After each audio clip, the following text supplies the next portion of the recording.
The filthy secret behind their home-cooked meal.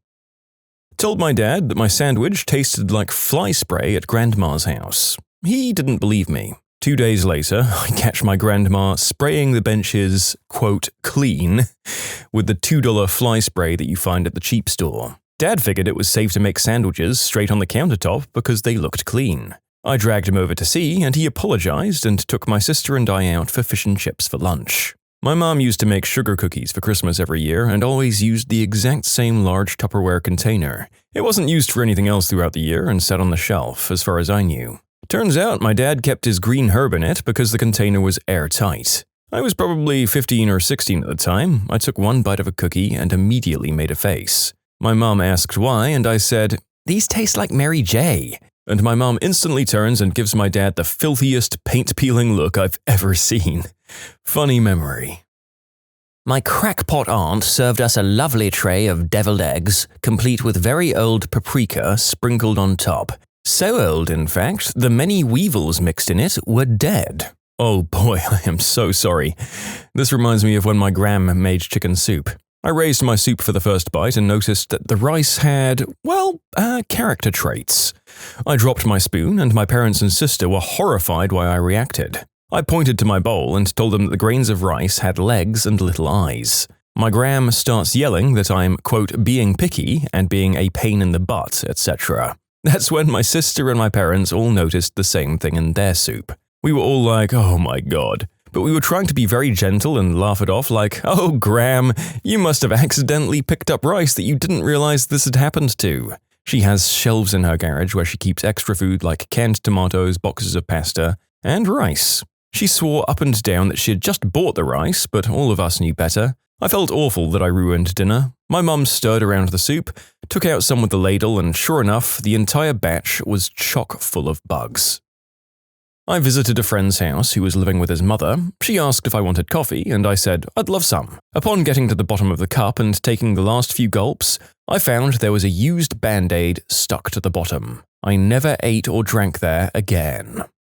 I mean, let's try and give them the benefit of the doubt. I imagine being submerged in coffee would make a plaster appear used, but they really would have had to have absolutely nothing else to use to repair the cup if a Band-Aid was their best-case scenario. I was babysitting a kid in a pretty dirty house. I was told to wake him up, supervise bathing and changing clothes, and feed him. I was welcome to whatever was in the fridge. Okay, the house and his clothes were filthy. Then, when I opened the cabinets, floods of roaches poured out. There were roaches in every opened box and container. I took him back to my house and returned him later that day. I hope the boy ended up in a better situation. I found out Child Protection Services got involved shortly after. Okay, I was going to complain about raisins in the potato salad, but the other stories on here are scary. Ugh. My mother-in-law fished around in the green bin, which is the compost in my country, with her bare hands. She didn't wash them. She then wiped her filthy garbage juice hands on the tea towel and went back to prepping the salad. She also got horrifically offended if I didn't want to eat at her house. At a Christmas party at work, someone bought a pasta salad. The bowl was full of cat hair. Some of the hairs in the salad were suspiciously curly. I wanted to throw up immediately. Unfortunately, I'm bad at keeping a poker face. Ugh, that reminds me of when I was a kid, probably 10 or 11, and was having dinner at a friend's house. She had 2 golden retrievers, and her house was covered in dog hair, as you'd expect. Her mum made saucy chicken wings for dinner and was bringing them to the table when she dropped them on the floor. Not wanting to waste them, she just scooped them up off the floor and told us to just pick off the dog hair. She made us eat them, and I was too polite to say no. Plus, she sort of scared me. It was so gross. My first boyfriend's parents invited me for Thanksgiving. I came over a few days before Christmas, and all the same dirty dishes from Thanksgiving were still in the kitchen. I passed on coming over for Christmas dinner. I went to a friend's house after school, and he was going to teach a group of us to play D&D. We got there, and his house was disgusting. Look, I'm not the neatest person, but the carpet hadn't been vacuumed in forever, clothes were all over the place, and dirty dishes were stacked everywhere. I tried to be polite even though the place reeked, but at some point he was like, "Who wants snacks?" He picked up a bowl that was crusted with stuff, splashed in some water, wiped it with a towel that clearly hadn't been washed in that decade, and poured chips into it. Then he asked if we wanted to stay for dinner. We did not. We had a neighbor like that. Only went inside his house once. They had tons of pets and they all just crapped all over their house and no one ever cleaned it up. Just piles of cat and dog doo-doo in every room. They walked right past it like it was nothing. When I was a kid, Christmas Eve was always celebrated at Grandma's. I always got sick afterwards. Like, Merry Christmas, you're gonna throw up now. It wasn't until I was all grown up and helping her out in the last weeks of her life that I learned why. She didn't believe in expiration dates on anything. A few years ago, all of my nieces and nephews were gathered around their great-grandma's kitchen table, going to town on some yogurts. I picked up the box thinking, I haven't seen Rugrats since… Ooh, these yogurts expired in 1997. It was too late, but nobody got sick and they smelled fresh, so go preservatives, I guess. Sleepover in the 5th grade at a friend's house. Her mum made chicken and veggies. I took a bite of chicken and something was really off. I flipped it over and the backside was coated in black dog hair. My grandma made me food phobic from a young age. Whether it was ramen with moths floating on top or chunky milk in my cereal, it just scarred me for life. Dinner at her house was always a fight. Not eating her food wasn't an option. I'm not sure why that was the hill she'd always choose to die on, because she was an amazing grandma other than that. Expiration dates just weren't a thing. If the cheese was moldy, you cut the mold off. I think living through the Great Depression and raising kids in poverty changed her mindset on food. I mean, obviously she's doing something right because she's 91. She must have the immunity of a superhero. I used to help an old neighbor with grocery shopping. I'd drop the bags at her door and she'd give me a check for the amount of groceries. She'd give me homemade cookies once in a while, chocolate chip. I didn't ever eat them because one time I caught sight of her apartment. It was a large studio with a small kitchen and TV and bed and couch. About 20 cans of cat food, half-eaten, and 1 million flies and small maggots in different stages of growth, dishes crusty with food stuck to them, and a wall of empty beer cans. After I saw that and got a whiff of her apartment, I started helping her with taking garbage out and putting groceries away, cleaned out her fridge and made sure her cat was healthy. A couple of months later, she got COVID, ended up at a rehab facility, and passed within 2 weeks. Some people really need help and a little company. There was one time I was eating at my boyfriend's house at the time and his grandmother was cooking. She wasn't feeling well and everyone offered to cook that night, but she insisted. Usually when she's cooking, she doesn't like anyone in the kitchen either. The thing is, the kitchen is the first thing you see when you walk into the apartment. So I came from the store to help pick up a few things for dinner. I walked in, saw her blowing her nose with her hand, and then using the same hand to massage seasoning into the chicken, which she then cooked in the rice. I didn't eat that day and just said I ate before I came over. Some of his family members thought that I was rude, but I didn't have the heart to tell them since they also didn't like me very much because I was shy. I graduated high school at 6'10", but weighing only 120 pounds. That's not skinny, that's emaciated. The food prepared by my bio-mum was so bad that it wasn't providing me with the nutrients or calories I needed to survive. I went off to college where I had to cook for myself. I wasn't allowed to cook at home because my father insisted that cooking was women's work. Not only did I discover that food didn't have to be burnt to a crisp, flavorless, or boiled until everything was grey, I also discovered that food can be made to taste good. And using things like salt or pepper, spices, or various condiments can make it taste amazing. The freshman 15 likely saved my life. The thing is, I don't think that my bio-mum was even aware that her food was disgusting. Whenever we went out for dinner, which was more often than what my father wanted, but he was the one that insisted on going, my mum did nothing but complain about how the food was undercooked, practically raw, or too spicy to eat. When she went to other people's houses, including her own extended family, she'd criticize them for doing it wrong. When she watched them cook anything, she'd often end up refusing to eat their food because she watched them ruin it when they cooked it. We never had guests over to eat her cooking, ever. Oh boy, I almost felt bad for your mum until I learned how terrible she was about other people's stuff. You might be the first person to move into student housing who actually liked the food there more than at home. I still have nightmares about the stuff in my student halls. My grandmother was raising baby chickens in her kitchen. They were in a big box, but the entire house smelled really, really bad. She had made some special lime jello stuff specifically for me because I'd liked it as a kid. Nope, thanks, but not interested. My mother was like, but you're going to hurt her feelings. Too bad, so sad. That kitchen was nasty. A girl I was interested in at the time had cats. I came to her house one day to pick her up for a date, and she had a large sack of rice open in her pantry with the pantry door open. One of the cats hopped out of the sack of rice and she just casually laughed at it like, "Oh, they're always getting up to things." Came over the following weekend, that same sack of rice was in the pantry and I could hear one of them tussling around in it again. We stopped dating sometime after that, but any time she offered to cook for me, I immediately pivoted to taking her out to eat instead. Yeah, those cats probably used that as litter. Yes, that was my fear. You can submit your own stories to be featured here on the channel. The story submission link is in the description below. Don't forget to subscribe to Am I the Genius? My mum tells a story about going over to her Aunt Virginia's house. She, her parents and siblings are sat around the kitchen while my aunt cooks, and my mum cannot figure out why no one else is having any of this incredibly delicious bread that's on the table. She's on her third slice when my aunt steps out to do something else, and my mum is told by her brothers to go look in the flour bin, absolutely filled with Miller moth larvae. Aunt Virginia had been losing her eyesight for years. My mum thought that the turkey would, quote, dry out if you cooked it for the recommended time. We even used the turkeys with the popping thermometers in them, and never once did I see that thermometer pop. As a kid, I just thought it was a turkey button. Then my mother would eat the outside of the turkey that was cooked because she liked the white meat and skin. Like, ma'am, there would be a lot more white meat and less pink meat if you cooked it longer. My siblings and I always got sick after Thanksgiving, and she'd tell us it was because we're fat and ate too much. Wasn't until I moved away for college that I found out turkey wasn't supposed to be pink. I honestly just thought I was allergic to turkey. I had to stay at a friend's cousin's house for a few days. I wasn't allowed to stay in my own house due to some pretty serious family problems that were ongoing, and this person was nice enough to take me in. The thing is, the house was, well, hoarder level. I slept on the floor, which was covered in clothes and a 3-inch layer of cat hair. I hope it was cat hair anyway. She fed me macaroni and cheese, but I distinctly remember there being green crusts on the noodles and the fork being dirty. Not wanting to be rude, I picked out what noodles I could and claimed I wasn't hungry since I had to leave my home.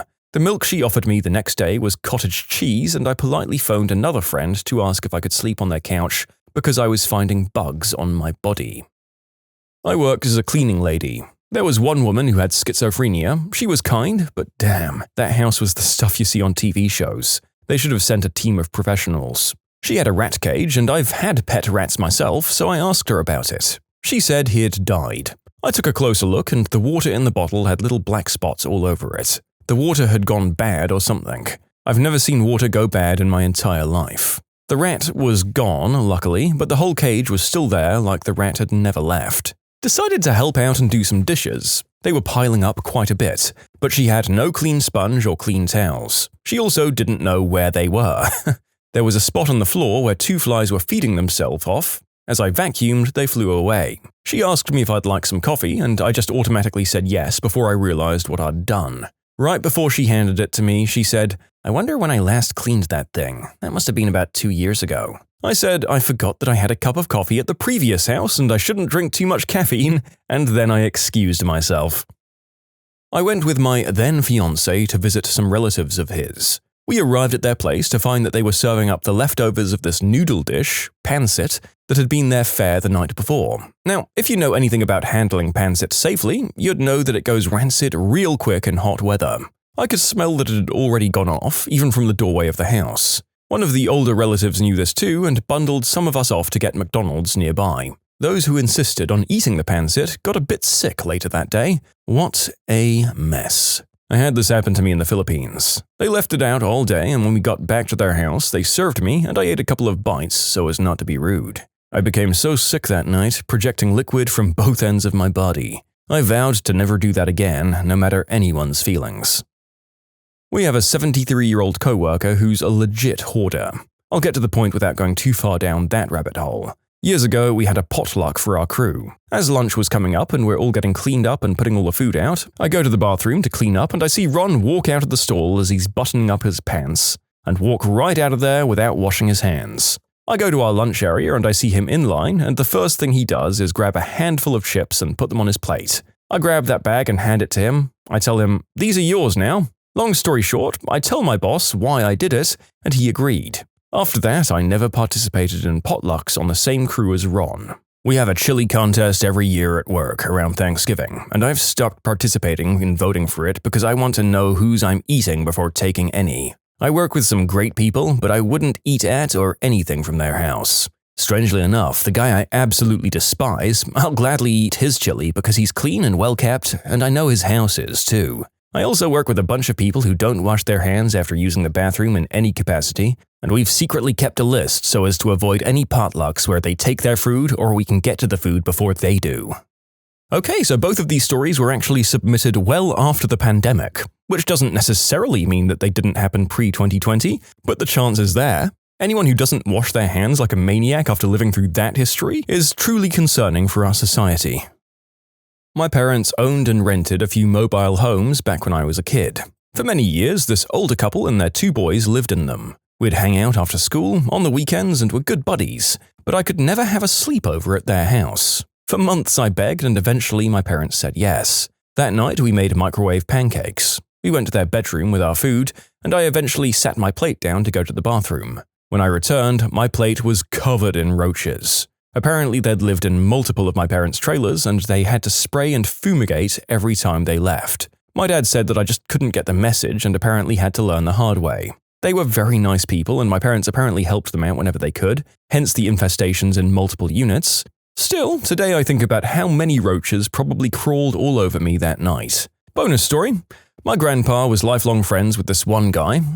They grew up in the slums together. He always told me horror stories and would never go in his house. Well, my grandma used to babysit for this couple, and one day, she, for whatever reason, had to drop the baby off at my grandpa's friend's house so his wife could help her out. When she came to pick the baby up, she said this: "They had a dog chained to a piano leg inside the house. It had ran a circle in the carpet and damn near pulled the leg off. There were ketchup stains on the ceiling where someone had smacked the bottle and had shot ketchup out. Apparently, when she got there, the lady couldn't find the baby and it had somehow gotten under a pile of clothes." I slept over at a friend's house when I was in middle school. It was really dirty and trashed and also had this bizarre, powerful funk that I couldn't identify, but I didn't think much of it. At the time, I had a bad habit of getting up in the middle of the night for a midnight snack, so I went into the kitchen because they had left the leftovers from dinner out, and a kid doesn't know any better. I hit the lights and man, every plate, dish, item of silverware and stuff on the table was absolutely covered in cockroaches. They didn't even run when the lights came on because they knew they owned that house. I somehow managed to turn the light back off and retreat to the living room before emptying the contents of my stomach and curling up in a ball, imagining every stray itch or other sensation to be bugs crawling on me for the rest of the night. This is why I have a serious phobia of bugs. I dated a girl once who thought it'd be a nice idea to bake some muffins. She forgot to wash the muffin pan. Do you want to know how I know she forgot to wash the muffin pan? Because we had a mouse problem and there was mouse crap in the muffins. It wasn't funfetti. When I was a teenager, I went to a new friend's house and his dad made, quote, burgers for us. Essentially, he just rolled up a big hunk of hamburg and threw it on the grill for 10 seconds. It was cold raw in the middle. That wasn't even the worst part. I was staying over that night, and at one point I asked to use his computer. He forgot to close his current search window, and it was full of, well, illegal material that you can go to jail for having. I waited outside for 3 hours until my ride showed up, and I called his brother the next day about it. I stayed the night at a friend's house, and in the morning when I went to pour myself a bowl of Cheerios, there were tiny little roaches in there. When my friend told me to just pick them out and eat it anyway, I called my mum to pick me up, and I never went back. I had a small circle of co-workers that I was friends with, and we'd occasionally hang out together outside of work. One of those co-workers was Lisa, a mid to late 40s woman who was single, but had a couple of little yappy dogs and several cats. Lisa invited several of us over to play board games, and she said she'd cook us dinner. We got there while she was cooking, and we were standing around the kitchen talking to her while she finished up preparing the food. We all just about crapped our pants when she took the spoon out of the pot of spaghetti sauce that she was cooking, tasted it, and then casually held it down for her 2 little yappy dogs to lick the spoon, and then stuck it right on back in the pot of spaghetti and continued stirring it like that was the most normal thing in the world. I'm not sure how the rest of them got out of eating it, but just before you were supposed to sit down and eat, I faked an emergency call from work and said I had to run into the office and deal with the problem, and I got the hell out of there. You know, I was always busy every time she invited us over after that, and I never ate anything she ever brought to the office potluck. I was working as an interior painter during my college years. This middle-aged man put a container of strawberries in the sink, then proceeded to trim his nose hairs over that same sink with an electric trimmer. He rinsed the strawberries and then offered me some. What cliché, outdated advice is complete bullcrap these days? Only use the internet after 6 because it's free then. I got this advice in the mid-2000s, and with the phone company we'd only used the internet after 6 p.m., so it's bizarre to think that that was ever a thing. You should learn how to use the card catalog at your local library. If you'd like to make a call, please hang up and try again. If you need help, dial your operator. My grandma told me that to find where a restaurant was, you looked up their phone number in the yellow pages, called them, and asked for directions. As someone who worked as a restaurant hostess before, the amount of people that actually asked for directions was honestly astonishing. There were also a lot of people that asked for the address. My grandma was advised to drink Guinness when pregnant because it was iron-rich and she was a little anemic. She got the same way in her last year of life and took great pleasure in reminding us all that she needed her medicinal Guinness. When you get near the end of pregnancy, the baby will move less because they run out of room. That is some outdated and dangerous advice. Any change in normal movements or reduction in movements should be checked out ASAP by a midwife or doctor. When on vacation, it's unsafe to carry cash. Use traveler's checks instead. American Express traveler's checks. Don't leave home without them. I remember getting traveler's checks on the first big trip I took without my family, only to then find out that practically nowhere took traveler's checks, and then when they did, you got your change back as cash anyway. It was in the year 2000, which was very much a transitional time where the old ways hadn't quite been replaced yet. I was 18, just out of school and traveling to the UK for an extended time. Travelers' checks were already on their way out, but were heavily advertised even on TV as, use them like currency, it's so much safer. Nobody told me that I could just exchange them at my bank, and this was at a time when all the information of the world wasn't readily available at any time from my pocket. So it ended up being an extreme hassle trying to find places to cash these things, since most places just didn't take them. So when I got the cash as change anyway, my thoughts were just, if I'm just going to end up carrying around cash anyway, why did I go through all the hoops, trials, and tribulation to have these traveler's checks? There were still mentions of traveler's checks in a lot of European restaurants and tourist stands when the narrator did his overseas trip in the early 2010s. I don't think I've seen any since then, although my good friend Google has more or less told me that any that exist are still technically valid, even if they aren't issued as much anymore. Now you can buy a sort of prepaid traveler's check gift card these days, which works more or less like a credit card. The week before I left for college, my dad bought a cheap electric etcher. He etched my social security number onto my TV and bike and a couple of other things. That way, if they were stolen and recovered, I could prove they were mine. Probably not done today. Holy cow, my dad did the same thing, and I thought it was just some madness he came up with. It's amazing to think that putting your SSN out there was commonplace dad wisdom one time. Always keep a quarter on you in case you need to make a call.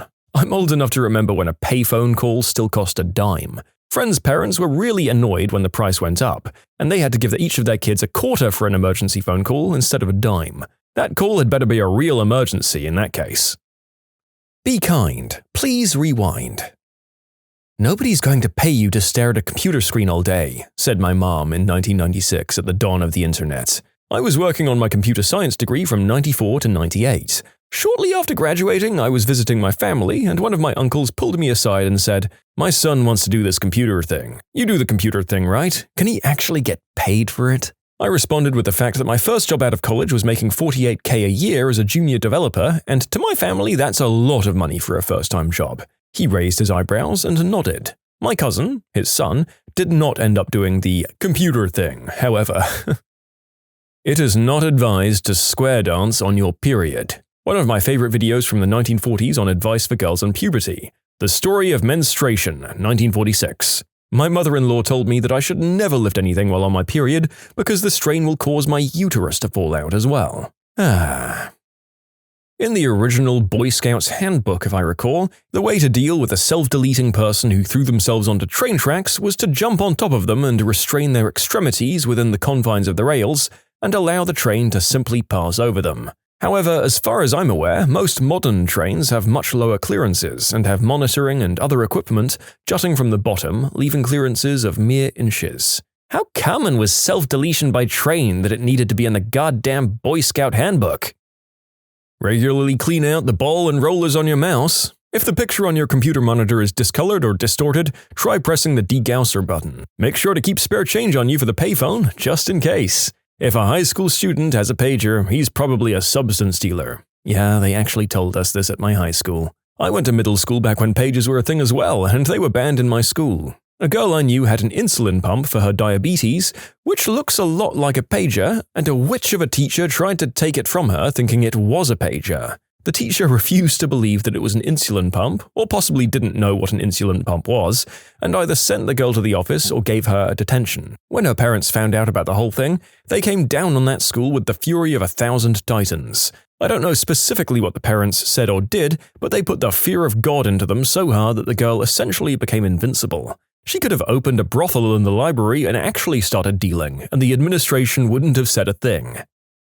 I was given a What to Expect When You're Expecting book, printed in the early or mid-70s, and boy, that thing has some gems in it. Up to 5 glasses of wine a day is safe. At least 2 are recommended. Up to 4 hard alcoholic beverages a week is okay.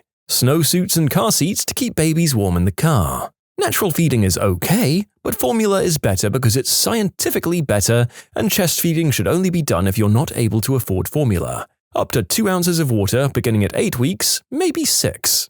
Up to half a packet of cigarettes a day is alright. The book also glorified the husband stitch. Google that if you want to hate the patriarchy. Too much cardio, more than 20 minutes of mild to moderate exercise a day, or actual hard exercises at all increases stillbirths and SIDs afterwards. When my brother was just a little baby, right at the start of the 2000s, the doctors told my parents to have him avoid commonly allergenic foods. When he was 2, he had peanuts. My parents didn't think anything of it, as they'd waited to give him anything like that for a couple of years. But he had an allergic reaction, and they rushed him to the hospital. He'd developed a life-threatening allergy to peanuts and tree nuts. 2 years later, I was born. Same deal, I wasn't given nuts, though I was tested when I was around 4 with no sign of an allergy. So I went on living my life without any nuts whatsoever, not because I have an allergy, but because my brother had one. So in 5th grade, I was given a granola bar at baseball practice. I didn't know it had peanuts in it, but I asked my dad to take me home because I felt horrible. I had an extremely sore throat. He assumed I just didn't want to be there and to play video games or something.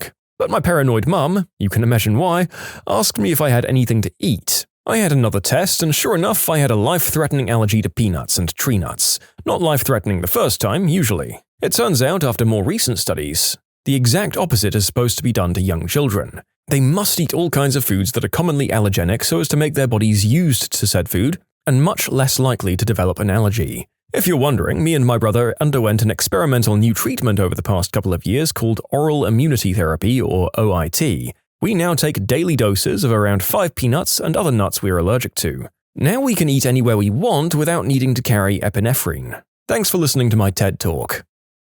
Well, all the stuff about pursuing girls that are playing hard to get certainly hasn't aged well. If you're into a guy, play hard to get. Boys love a challenge. I always knew that advice was horrible, toxic bullcrap in my teens, but I thought I was just easy or slutty for not wanting to play games with any guy I liked. Turns out I was just a normal functioning human being that wanted to have an actual conversation with someone I might want to date. What do you know? You know, what really hasn't aged well is the fact that my mother was the one who gave me that kind of advice. My father wasn't around, so she gave me some of those typical talks growing up. My mother said I had to learn that sometimes no means no, and sometimes no means keep trying. I had to figure out the difference. My grandfather said that was stupid and don't put up with women that play games. He was a straightforward kind of guy. Luckily, I took his advice. It made much more sense to me and it was easier.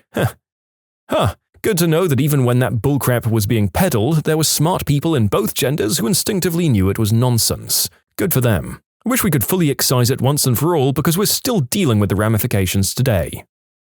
If a video game doesn't work at first, just blow on it. Ooh, that savings account is a good investment, what with the 0.05 interest and all. Don't talk to strangers on the internet. Also, don't meet or date strangers from the internet.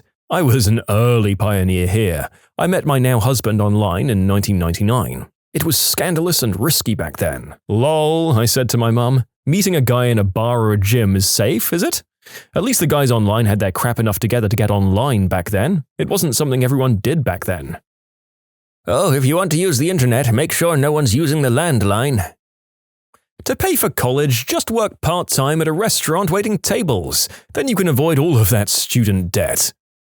When people say, just be patient and love will find a way, this was said in a time when people were outside a lot more. Nowadays, someone can go to work and go home and sit at their computer every day for years without ever being close to finding someone. I think nowadays you have to go out of your way to find someone, or at the very least go out of your bubble and be social. Adding to this, there's a concept in sociology called the third place. The first place is home, the second work. Basically, you have a home community and a work community. The third place used to be things like churches, social clubs, and fraternities, essentially a revolving door of new people. But we haven't really replaced those things since they fell out of style. Most people only have two places, which makes meeting new people and being involved with your community, not just in, immensely difficult. It's also why, for a lot of people, it was so much easier to make new friends and meet new people when they were still going to school. School was your third place when you were young.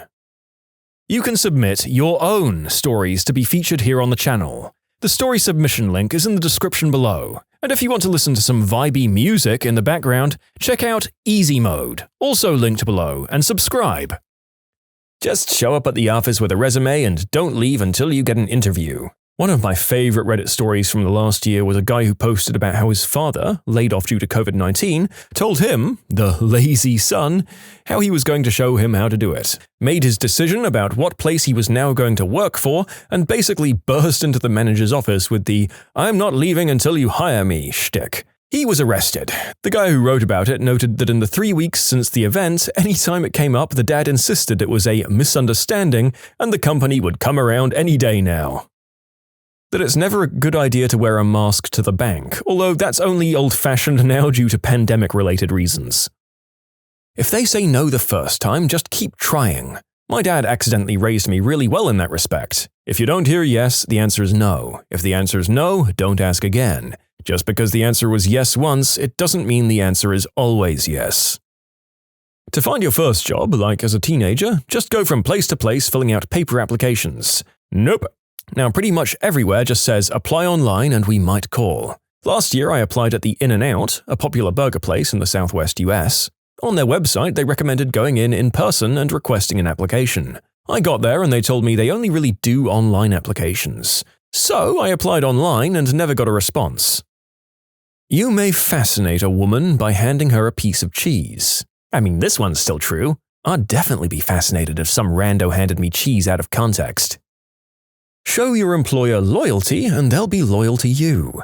My family is super old-fashioned and don't understand that this is bullcrap at all. My father spent 30 years in the military and then had to leave because he was too fat. He entered the job market at almost 50 and failed miserably. He had no idea how to compete. Everything he knew was what his father taught him 50 years ago. The poor guy almost lost his house before he found a job to support himself. He got an offer 2 years later for more money, and it was still close at home, and he turned it down because he feels like he owes his current job. He just doesn't get it. My friend believed this for so long and would stay late every day even after all of us told him they're a business and don't give a crap about you. When he was eventually released after COVID cutbacks, he understood. I hope, anyway. My grandmother used to say, "Don't drink water after eating fruit or you'll get sick." Apparently this comes from a time when people drank from wells. The sugar from the fruit would allow bacteria from the water to ferment in the stomach. It's no longer a problem with modern water supplies. Oh, if you have bullies, just ignore them. Honestly, this was never applicable, as someone who's dealt with bullies for as long as I can remember. It's an unrealistic expectation that a-holes like me would just stop because you don't care. It's really hard to ignore a bully that knocks you to the ground and has his buddies start kicking you like a football while he literally jumps his whole weight on your head in an attempt to break open your skull. Broken bones and black eyes make them stop. Honestly, nothing short of that worked. Roast them so hard that everyone else is making fun of them for a while, you're gonna get jumped on the way out at the end of the day. If you ignore them, they double down. If you talk it out, no one is a reasonable bully. Just follow better advice. Be professional, be polite, but have a plan to beat up everyone you meet. Oh, 1900s medicine. Sore throat? Smoke a cigarette. Depression? Smoke a cigarette. Pain from pregnancy contraction? Smoke a whole pack. So modern capitalism may have its own host of horrifying dystopian problems, but at least we're temporarily past the stage where adverts can tell you to drink a Coca-Cola or smoke cigarettes if you're feeling unwell. Although, with the current administration, who knows? To get a job, walk on into any place of business. They're always hiring, and talking to the manager will get you that job starting today. Firm handshake, get the nice paper for your copies of your CV. I remember my teachers telling me, don't study these new trendy subjects at university like media, video editing, or tech. You should focus on traditional subjects like literature, history, and so on. 15 years after graduating with my Bachelor of Arts and Master of Arts in English Lit, I now work minimum wage in a shop. Frick my life. Don't talk about salaries at work. That was just bullcrap employers perpetuated to stop you working out you were on less than other colleagues. I work my butt off and well out of working hours to manage awful clients that the sales team wrangles in, as well as the rest of my colleagues in my department. I recently found out that the sales team makes about $40,000 more starting pay and gets a monthly bonus. I've been on the sales calls before where they oversell and then wash their hands of the issues, and then they're able to end their day at a reasonable hour. I wouldn't have realized just how screwed over and undervalued some departments are if people didn't discuss their salaries. And I know sales teams are vital to growth, but client retention is important in maintaining that. In general, don't overwork employees and pay them what they're worth. If your team is drowning, then get them resources. Adults in the 90s and early 2000s, don't put your personal information online. So fast forward to 2021, 500 million Facebook users' phone numbers, names, and emails were leaked. I wonder how many of those are people aged 50 or up. If you work hard, you'll be treated right. You're not always going to have a calculator on you. Learn to do the math properly. The cost of housing will never outpace affordability. Just go get a job in the mailroom and work your way up. Oh, that advice given to young girls. That boy's being mean to you because he has a crush on you. Nope, that boy is just being a jerk, and that behavior is not a good thing. My dad would repeatedly advise that I go into as many places as I could and drop off a printed CV for their records, and that this was the best way to get a job. It wasn't true then. Few places accepted unsolicited applications and then they threw them out, and it definitely isn't true now. Nowhere accepts unsolicited. Applications are all done online. To finish your plate. I just teach my kids to stop eating when they feel they've had enough. No need to stuff their faces with more food just because of whatever. I'm not American, by the way. I absolutely agree, but our daughter of 5 years takes 2 bites of her dinner and then goes, "I'm not hungry anymore," and then 5 minutes after the table is cleared she goes, "I'm hungry." So yeah, we've started being a little more strict with her having to eat her food. Go to college and you'll get a good job. One day you'll meet the right person, fall in love and get married, and you'll be happy. What a load of horse crap. If the baby won't stop crying, check to make sure the diaper pin isn't sticking into him. You should duel your friend in a sword fight for slandering you. Oh my god, grandpas are always like, "So I pestered her and followed her around for months and months, even though she told me to go away, until she finally went out with me. And we've been married for 50 years this month." Yeah, don't do that. When driving, keep your hands at 10 and 2. That actually increases the chance of having your arms crushed by a deploying airbag. I learnt in 2016 and was encouraged to use positions 8 and 4 for that reason. The customer is always right. This advice is still correct, but most people don't understand it. It doesn't mean do whatever your customer wants or they have a right to be a butthead, but rather, if you create a product or service that nobody wants, you'll fail, or something like that. The saying has been grossly misused over the years. The more you know. If you want to show a company how interested you are in a position, keep checking back. Don't let them forget you. Man, turns out a lot of us were just forced to see this one through, huh? I remember thinking there was no way this would work when I was younger and was forced to do it anyway. And I was completely correct, apart from one gentleman who actually took my CV and said he liked my drive, then never called back and disappeared from the store afterwards. Good times. "Show her who's the boss. Just go right up and kiss her," said by Creed in the office. My dad would always jokingly say, "Hug your crush when no one's looking, and if she doesn't resist, she has a crush on you, and if she does, just pretend it was an accident." And apparently my brother tried this. Guess which parent refused to show his face when the school called? Take it like a man. Men don't cry. As a woman who wants to see men grow and express their emotions, it seems damaging to make them adhere to an outdated gender norm. Sort laundry by type. Oh, you're going to need to learn cursive for those job applications. Oh, you can trust him. He's a banker. Ditto with politicians. You need to go to college. My mother still believes you can bombard people with inquiries about employment, even after the pandemic lockdowns started. If you crank your eggplant too much, you'll go blind. I'm sure the average person on the internet knows by now this isn't true. If you spare the Switch, you'll spoil the child. You should spoil your children. Buy the Nintendo Switch. Yeah, maybe just not the Nintendo Switch 2 just yet. That press conference was a disaster and it looks real bad. 20 years ago, people said, you'll want to save up 30 to 50 grand so you can put a down payment down on a house. Now you just add another zero onto that and hope that someone doesn't come in with a cash offer. You should only eat oysters in months with an R in them. It was something to do with oyster season and how they aren't any good during the summer, May, June, July, August. Nowadays, with oyster farms, it's not really a risk anymore.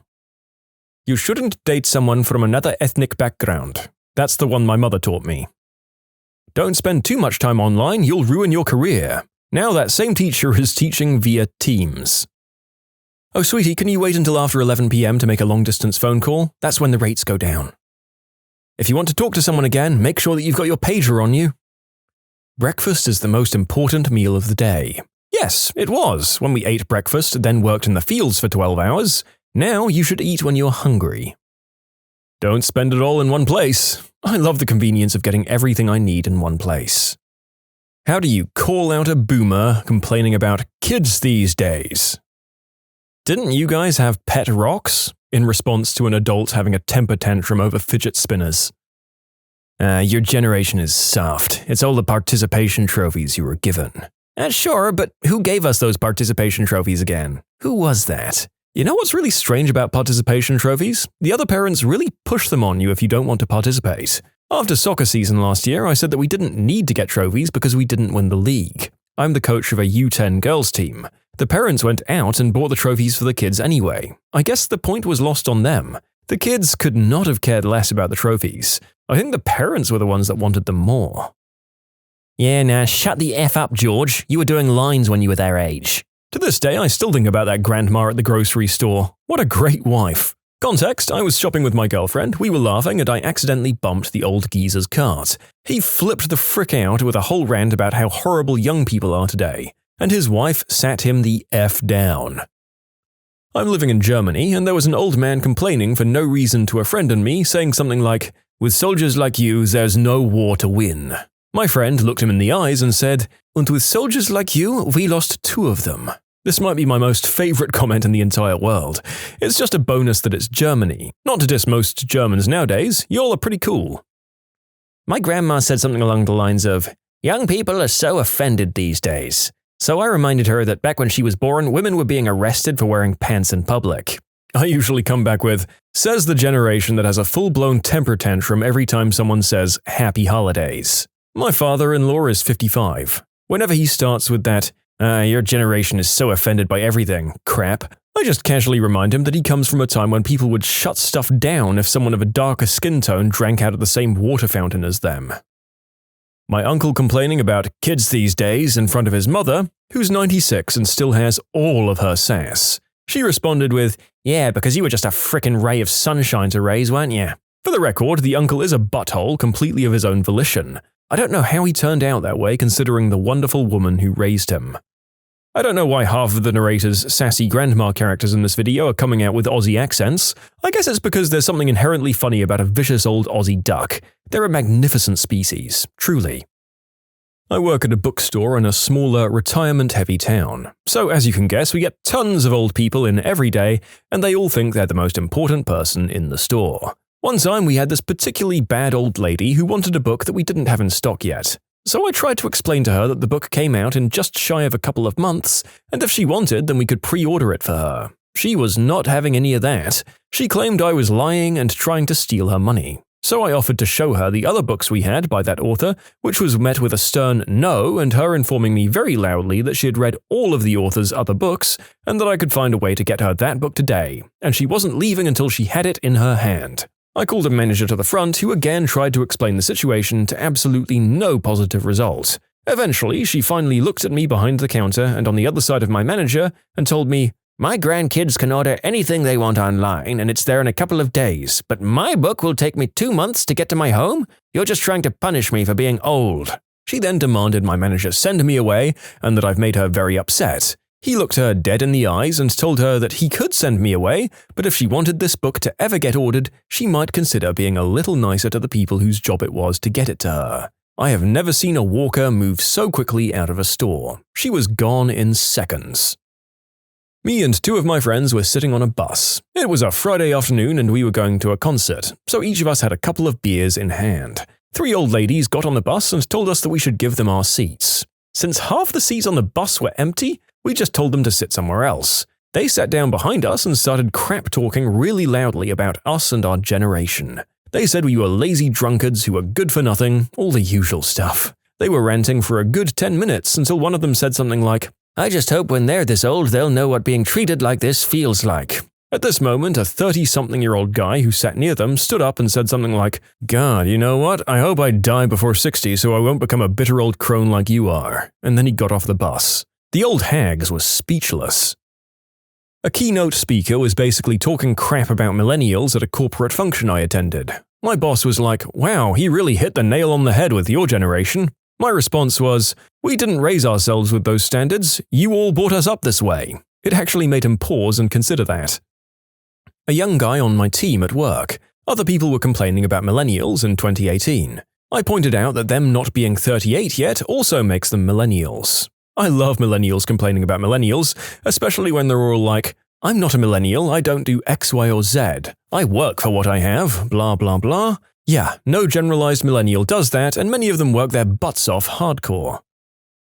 You guys are so spoiled nowadays. I was looking at an apartment near me and said, "These apartments are over $2,000 a month." Well, maybe you should be looking at a studio. This is a studio, with 2 other roommates. The $2,000 is just a third of the rent. Well, good luck. How much did your apartment cost again? Which one? I had several when I was younger. I stared at him for a while. My dad was married, had owned multiple new cars, and had 2 kids and built a brand new house by the time he was 30 years old. I saw his high school report cards, and to be honest, with all the F's and D's, he should have failed. The guy didn't do a lick of work in high school, got terrible grades, but was still rewarded with a job the day after he graduated high school that afforded him all of this on that high school diploma. He's another boomer who thinks every younger generation is lazy. Old people talk a lot of crap about this generation until they suddenly turn off their Wi-Fi and can't remember how to turn it back on, and then I'm suddenly the master of information and resources. This old guy shouting at my brother, "Kids these days don't know how to save up for college the old-fashioned way, through odd jobs and hard labor." My brother retorted, "I am literally mowing your lawn to save up for college." I really have no room to talk. In my day, people thought mullets were cool and girls aquanetted their bangs to the ceiling. Every generation thinks the next ones are the ones who are bat-crap crazy. I was on the train reading a book on my phone. An older lady made the comment that kids these days are always on their phone instead of books. I responded and told her that phones now have the ability to store books, and I told her that I was reading, and then asked her what book she was reading since she was such a bookworm. She had no answer since she didn't have a book. So I said, "Ugh, baby boomers these days always have their noses in other people's business instead of a book." She called me rude, and I told her to please refrain from speaking to me because I was in the middle of a really good book. Look guys, things were hard for you, things are also hard for modern kids. It's just a different kinda hard. Millennials.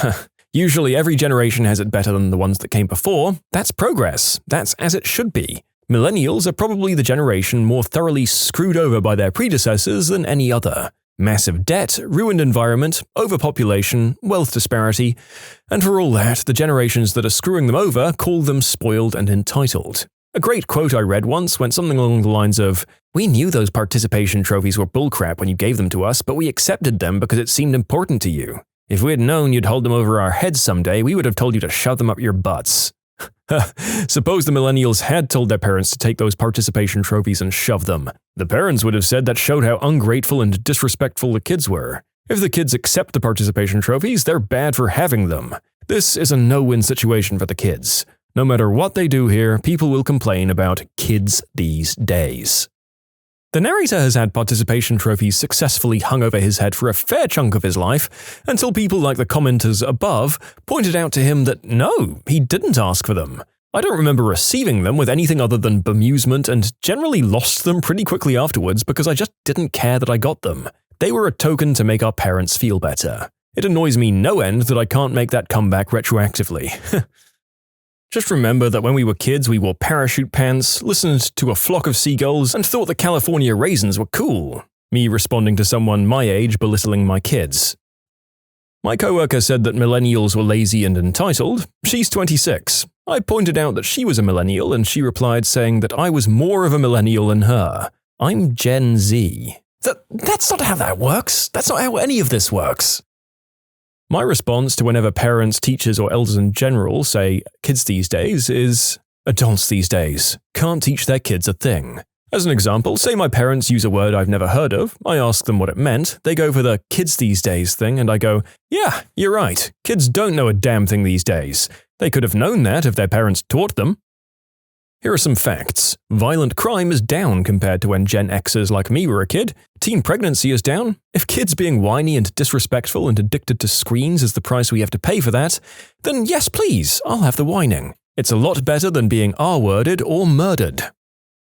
This generation has no respect, blah blah blah, spoken by a grown man with a useless son. So who raised that generation then? You know, my dad had this thing about respect. Everything he didn't like was apparently disrespectful. You used the last of the hand soap? You didn't like the same music he did? You had the gall not to cook your own scrambled eggs the way he liked? Well, apparently that's disrespectful and we were punished for it. So when I hear someone complain that people don't respect them, I get a little apprehensive. In any case, if you have to demand respect, you probably don't deserve it. Oh, you were complaining about African Americans calling for equal rights when you were their age, Harold. People in nursing homes are so savage, man. You can submit your own stories to be featured here on the channel. The story submission link is in the description below. And if you want to listen to some vibey music in the background, check out easymode, also linked below, and subscribe. A few weeks ago, I walked up in line at the express checkout in the grocery store to hear the two seniors in front of me complaining about kids these days. Conversation ranged from how rude they were, to how stupid they were, to how inconsiderate they were, and then the old lady unpacked 14 items out of her cart onto the belt in the 10 items or less lane, while still griping about how young people are inconsiderate. I literally laughed out loud. She looked at me, looked at her items, and then the full context of what she was doing registered. The look on her face was actually amazing. I didn't say anything else. I just smiled at her and she turned her back to me and shut the heck up. I am part of the generation after the millennials. I'm 18, so please let me know if I'm wrong.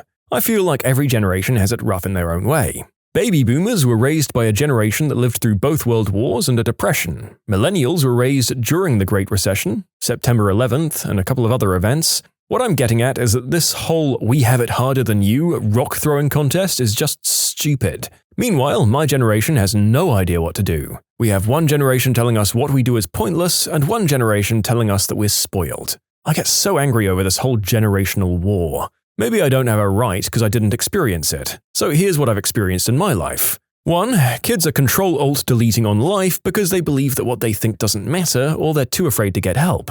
2. We're told that what we do won't matter. Don't deny it, you've seen posts about how people had a plan and then they ended up working somewhere they really didn't want to because they had no choice. 3. We're treated even worse than millennials and boomers because apparently we're just kids. And 4. The hope, if any, that we're given is shut down or apparently false. If we say, "I want to be an artist," a boomer will go, "What kind of job is that? It's not one that's what it was." And the millennial says, "Don't try it. Finding jobs for it is hard and you'll end up in debt." What the frick is the point then? No wonder we all want to Control-Alt-Delete. We don't have a future according to both the generations. Maybe I'm wrong for thinking this, but I'm just one of a few that's decided that ending things would be pointless. I can't leave my brother alone. Sometimes I regret not following that through. Thanks for letting me rant though. And shout out to Gen X for raising my generation but also getting a crappy time of things. My parents are Gen Xers and they had it real bad too. I'm glad some of you believe in my generation, more so than me. I believe we're putting our foot down more, which is a good thing, but I also believe that we need to balance it. I see some of the bad parts of what my generation is bringing, and I hope others will too. A Gen X or 40-year-old-ish woman saw her nephew and niece watching a YouTube video of some gamer and started pointing it out to her friends. She said, "Did you know that kids these days watch videos of other people playing video games?" The Gen Xers all started laughing together. I answered, "And what? You watch sports, don't you?" "Well, that's not the same thing." "It 100% is though. You buy jerseys so you can pretend to be on a team you don't qualify for, so that you can cheer on teenagers playing a sport that you don't play. Plus, if I don't know I want to buy a $50 game, I don't have to. I can watch a playthrough and see if it's worth it." "Oh, that's not why they do it." "So what? At least if I buy a game I can play it nearly as good as the people that I watch. If I got you a football, could you kick a 40-yard field goal?" Most of the time when I hear kids these days, I say, "Kids are supposed to be stupid. What's your excuse?" "When mine complain, I just turn off the life support." Well, that's a much more extreme form of comeback than most of the ones we're seeing here, and however much your parents get on your back, I don't feel we can quite condone that on the channel here. When my fellow boomers go off on it, I normally just roll my eyes and say, "Yeah, because we were so much better." Personally, I like the way that these millennials are becoming activists. It shows they care. The students at the school my husband works at organized a peaceful firearm reform demonstration. When I was in high school, we could hardly organize a sleepover, and I literally never ever read or watched the news. It blew my mind when I got to college and had to figure out who to vote for.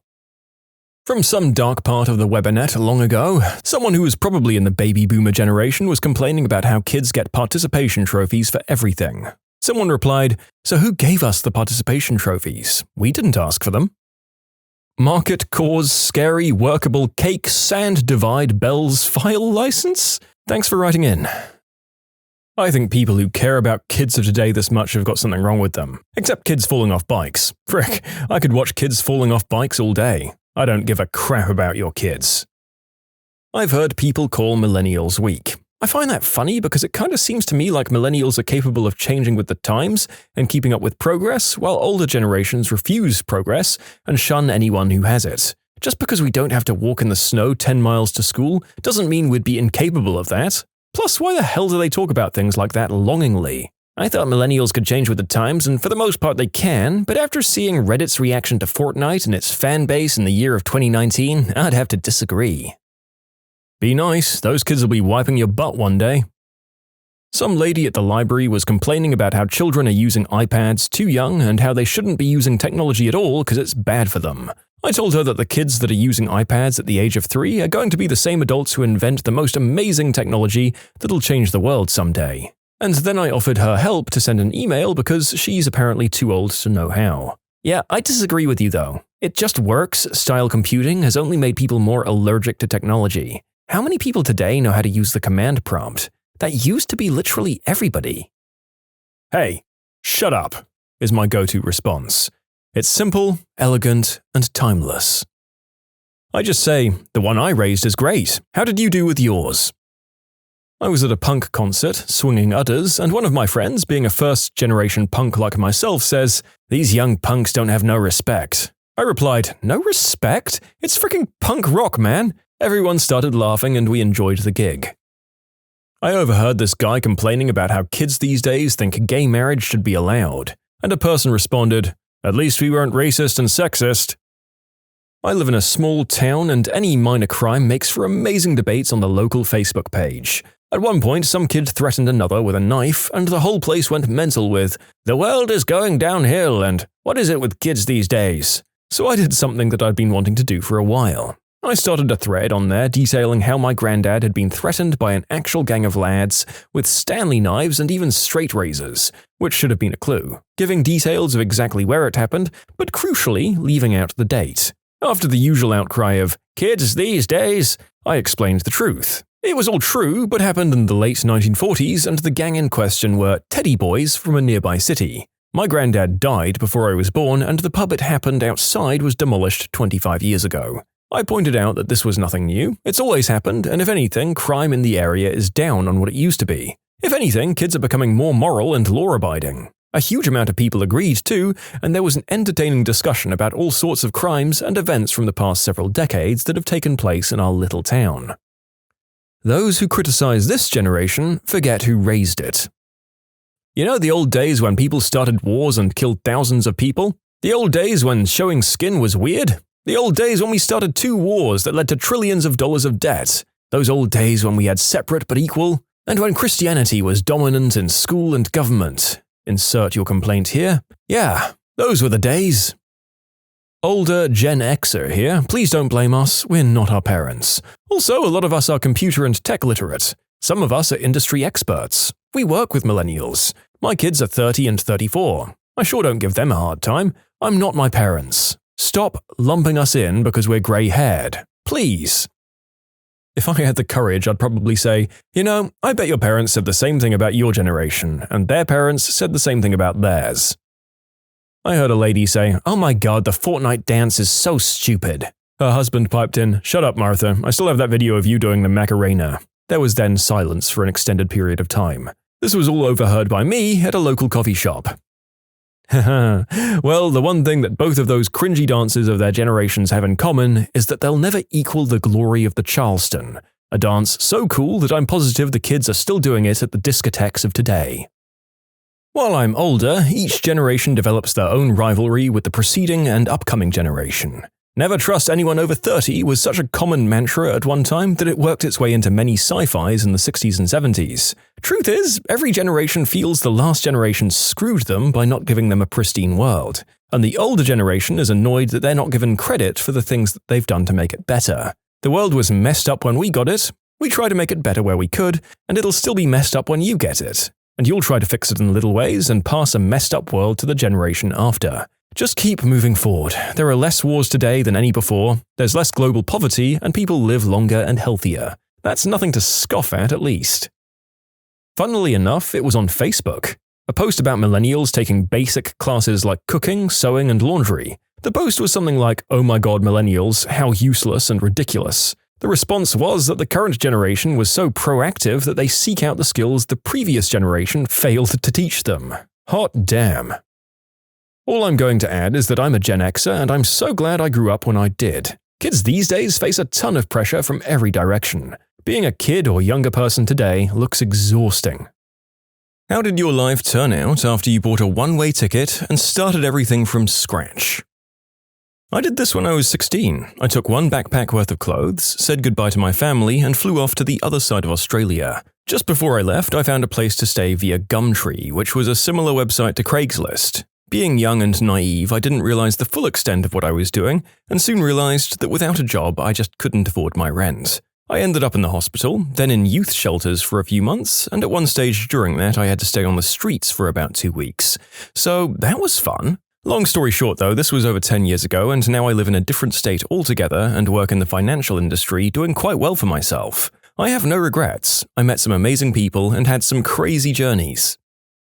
From rural Mississippi to Southern California. I was bartending and I saved up a couple of $1,000 which I used to prepay for 2 months in a hotel. I packed what I could into my car, including my dog, and drove here. I kinda had the attitude that I would even work at McDonald's if I had to, but I found a decent job after about a month and a half and things worked out. Best decision I ever made. I've done something similar several times. When I was young, I used to work 2 full-time jobs at a time, save up as much money as I could in a couple of years and then quit my jobs, sell everything that didn't fit on my bicycle, buy a one-way ticket somewhere else, and then see how far I could get on the money that I had. I did that 3 times in all, but I'd come home in between to make money. I could get roughly 1-to-1 time exchange and travel for just as long as I worked. I highly recommend it, but it is a game for the young. For trip 1, I started in London, Western Europe, Eastern Europe before the wall fell, and the Middle East. Trip 2 started in Amsterdam, Western Europe, North Africa, across the Sahara, West Africa, Central and East Africa. Trip 3 started in Athens, the Middle East, India, Southeast Asia, 6 years of peddling altogether. My ex-wife ended our marriage totally out of the blue. I was devastated. I bought a one-way plane ticket to the other side of the world with £1,000 sterling in my back pocket. No job, nowhere to live. That was around 4 years ago. I now have a great job, a gorgeous girlfriend, and a house overlooking the beach. Thanks, ex-wife. I had a one-way gas pedal. I sold all of my stuff, got in my little Civic and drove across Canada to Vancouver sight unseen. Been here for 15 years now, new friends, married, kid, own a business, everything's good. Now we're thinking of doing the same thing as a family, packing up and moving overseas to where our ancestors came from.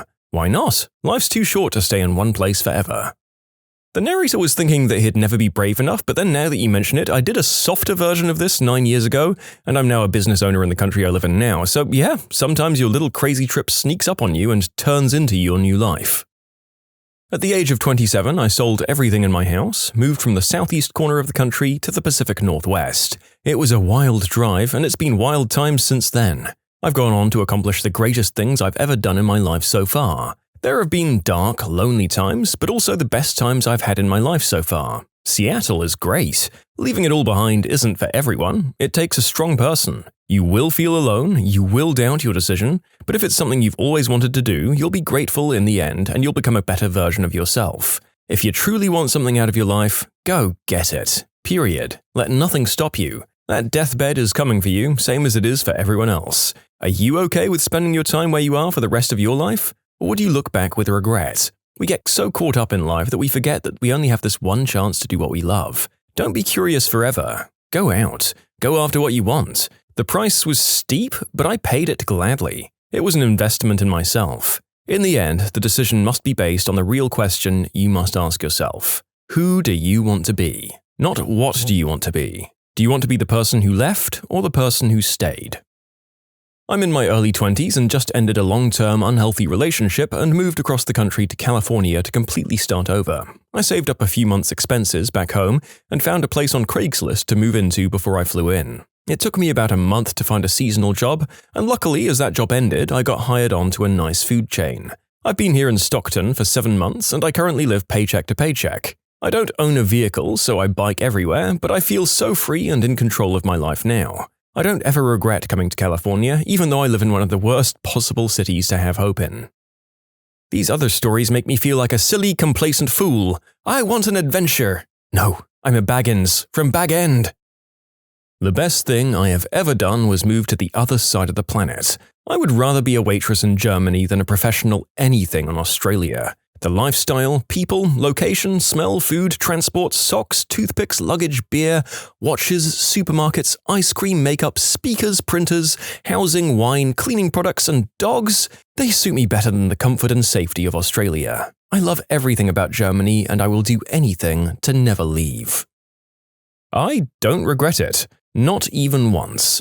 I'm originally from Maryland. I've had a few IT-related jobs, but got into bartending. I worked in bars for 8 years, dead-end jobs, all of them. I lived the bar lifestyle. Good money, but then I went nowhere. A buddy I went to school with hooked me up with a job in San Francisco working at a game studio. I packed a bag, grabbed $2,000, one-way ticket and moved. Worked at that studio for a year, got another job, then another, then another. Busted my butt for 4 years now, but I have a well-paying job at a great company with plenty of new friends and a career. I don't even have the urge to visit Maryland. I convinced my boyfriend that we should quit our jobs and move into a custom camper on the back of a truck. We've got a couple of duffel bags of clothes, our dog, a couple of milk crates of books, and a lot of cooking equipment. Now we travel around making pies for people and giving them away for free. We don't anticipate being nomadic forever. In fact, we'd like to go back to Michigan when our pie tour is over and open a donation-based cafe. But we're both loving the tiny nomadic life right now. 3 years ago, I left a good-paying job, my incredibly loving friends, my parents, and a lifestyle that left me wanting for little to finish my education. I had, at the time, been paying $1,000 a month in tuition and was close to graduating, but knew that I needed to have a different degree and continue on to grad school. I was accepted to a school that was $45,000 a year, so I looked elsewhere and found a place with a great reputation and about a third of the cost. Everything fell apart for me within a month of my move. I spent all of my savings to start this new life. Since then, I've been struggling so hard just to make ends meet that I haven't been able to save up enough to move back home.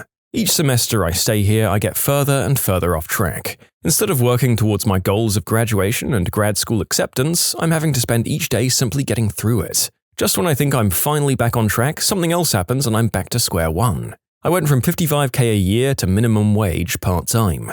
I went from a 1,500 square foot condo with an in-unit high-efficiency washer and dryer, walking distance from rapid transit, to having to share with a stranger because one-bedroom apartments are too expensive for me and begging for rides to the laundrette.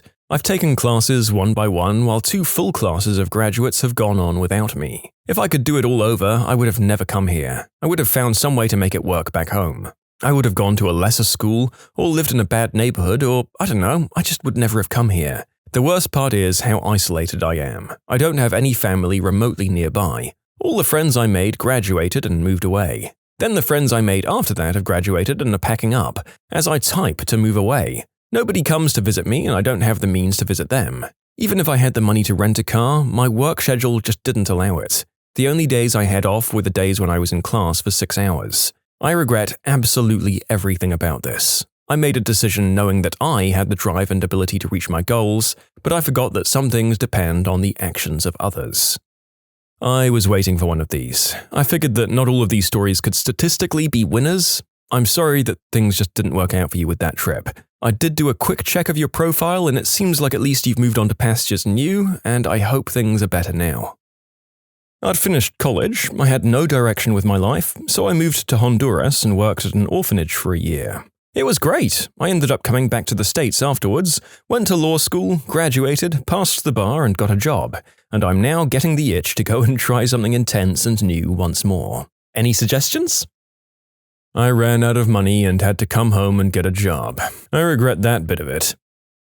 I got a traveling IT job that had me going to different towns every day. I was on the road for 6 months and lived out of my tent the whole time, utilizing dry cleaners to maintain that professional image. I was grossing like $1,600 a week and I had every Friday and Sunday off. I've never been happier. Eventually I upped it to a Cadillac of pop-up campers and that's why I'm a pop-up king. I met a girl on America Online. It was in 1994. I was in Kansas, she was in Colorado. I traveled out there to make sure she wasn't a guy, and she wasn't. I went back to Kansas. A couple of months later, I bought a plane ticket to Denver and sent for my stuff. We've been married for over 17 years. We both graduated from college and I got a law degree. None of it would have happened if I hadn't taken the risk. It's really weird because I've never had a want to do this before, but lately I've been having a very real urge to drop everything and drive to the Pacific Northwest with my car and a few prized possessions. I don't have a lot saved, but probably enough to do it and afford myself a couple of months to get on my feet in a new location. I'm fortunate to know so many great people here where I am, but I just can't shake this urge. Best decision ever. Had a baby, came to Colorado for a wedding, and loved it so much a week later we left our baby here with her grandma while we went home to upstate New York. Packed as much stuff as we could in our 97 Buick, and after a 4-day trip of chaotic mishaps we finally made it to our new home. I enrolled in a massage school and I couldn't be happier. Plus, Mary J was legalized that same month. Winning. You can submit your own stories to be featured here on the channel. The story submission link is in the description below, and if you want to listen to some vibey music in the background, check out easymode, also linked below, and subscribe. I didn't regret my move at all. When I was flushed from basic at 18 due to severe arthritis in my elbows, I was a weightlifter in high school and that came back to bite me in the butt, I was stuck without anywhere to go. My grandma had just moved to France, there was no family to speak of that were alive or cared enough to offer me a couch, so I sold all the valuables I still had and bought a Greyhound ticket to Portland, Oregon. That was 3 years ago this past April. Since then, I've traveled all over the West Coast, learned how to skateboard, saw a driftwood tree as wide as a house is tall, met probably hundreds of homeless kids, and traveled anywhere I wanted, anytime I wanted. I've been to almost every state, minus the far northern ones as I'm from the Keys in Florida, and crap from Ohio north is too cold for me. I know, I'm a wimp. I've traveled Route 66, seen Yellowstone, Mount Rushmore, the Grand Canyon, the museums and memorials in Washington, D.C., along with the oddities like the largest frying pan and yarn ball and all that jazz. Then I met some people from a group called a Rainbow Family, whom to this day I keep in contact with, and thanks to that group, my life changed for the better. I was stuck in Vegas. Horrible, I know. And lo and behold, I met a bunch of dudes headed to Northeast Tennessee for the national gathering, and there I met my fiancé, whom I'm proud to say I just had a baby girl with. We both have great jobs, have our adorable daughter, and it's thanks to just buying a ticket and getting out of my comfort zone. To this day, it's one of the best decisions I've ever made. In short, basically, it was the best thing I've done. Met my fiancé while traveling, along with hundreds of awesome people, and saw things that I never thought I'd see. You should do it, bro. So long as you're smart about it, you won't regret it. In 2003, my wife and I decided we couldn't bear living in the US any longer. We sold everything we had except our house, a couple of suitcases of clothes, and a small laptop. We bought plane tickets. Round trips were oddly less expensive than one way. to Spain, and then promptly threw the return tickets away. We've never regretted that decision, and the chances of us ever returning, other than to visit the family members, are virtually zero. We currently have our own translation company, and even in this economic crisis, we're able to live happily and comfortably. We love this life, our family, our jobs and prospects. We just hope that Spain and the rest of the struggling economies can find a way out of this horrendous economic mess. Written in 2013. I had that opportunity a number of times. I didn't take any of my chances, and I'm stuck here in this hellhole without that woman's unconditional love, support, or friendship. I say in the strongest possible terms, should that opportunity present itself to anyone else, do it. Even if it doesn't work out, the story alone will get you drinks or food. I regret coming back. I did too, until I realized that coming back doesn't mean you have to stay. It is true. Some people just have that wanderlust and thrive more out on the road than others, although that's less about buying a one-way ticket, I suppose. Still, if you've got that urge or you miss the feeling and have no family relying on you, maybe you can get out there again. It's not for everyone, the narrator included, but some of you crazy people seem to draw life and energy from it. Late last winter, just past the brink of 30, I'd had enough of my life. I ended an almost 5-year relationship in the fall and opened a small store, which was failing after my business partner pretty much bailed on me after his own relationship ended around the same time. New York City, my ancestral homeland, had felt like a prison as soon as I'd ended up back in it 7 years prior.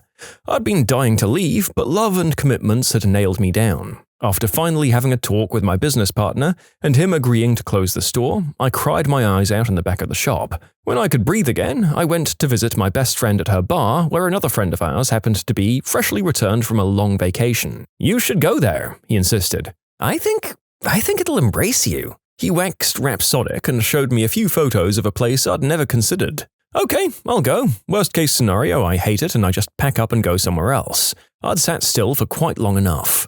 6 weeks later, I'd sold almost everything I owned, the most painful part being my books and comics.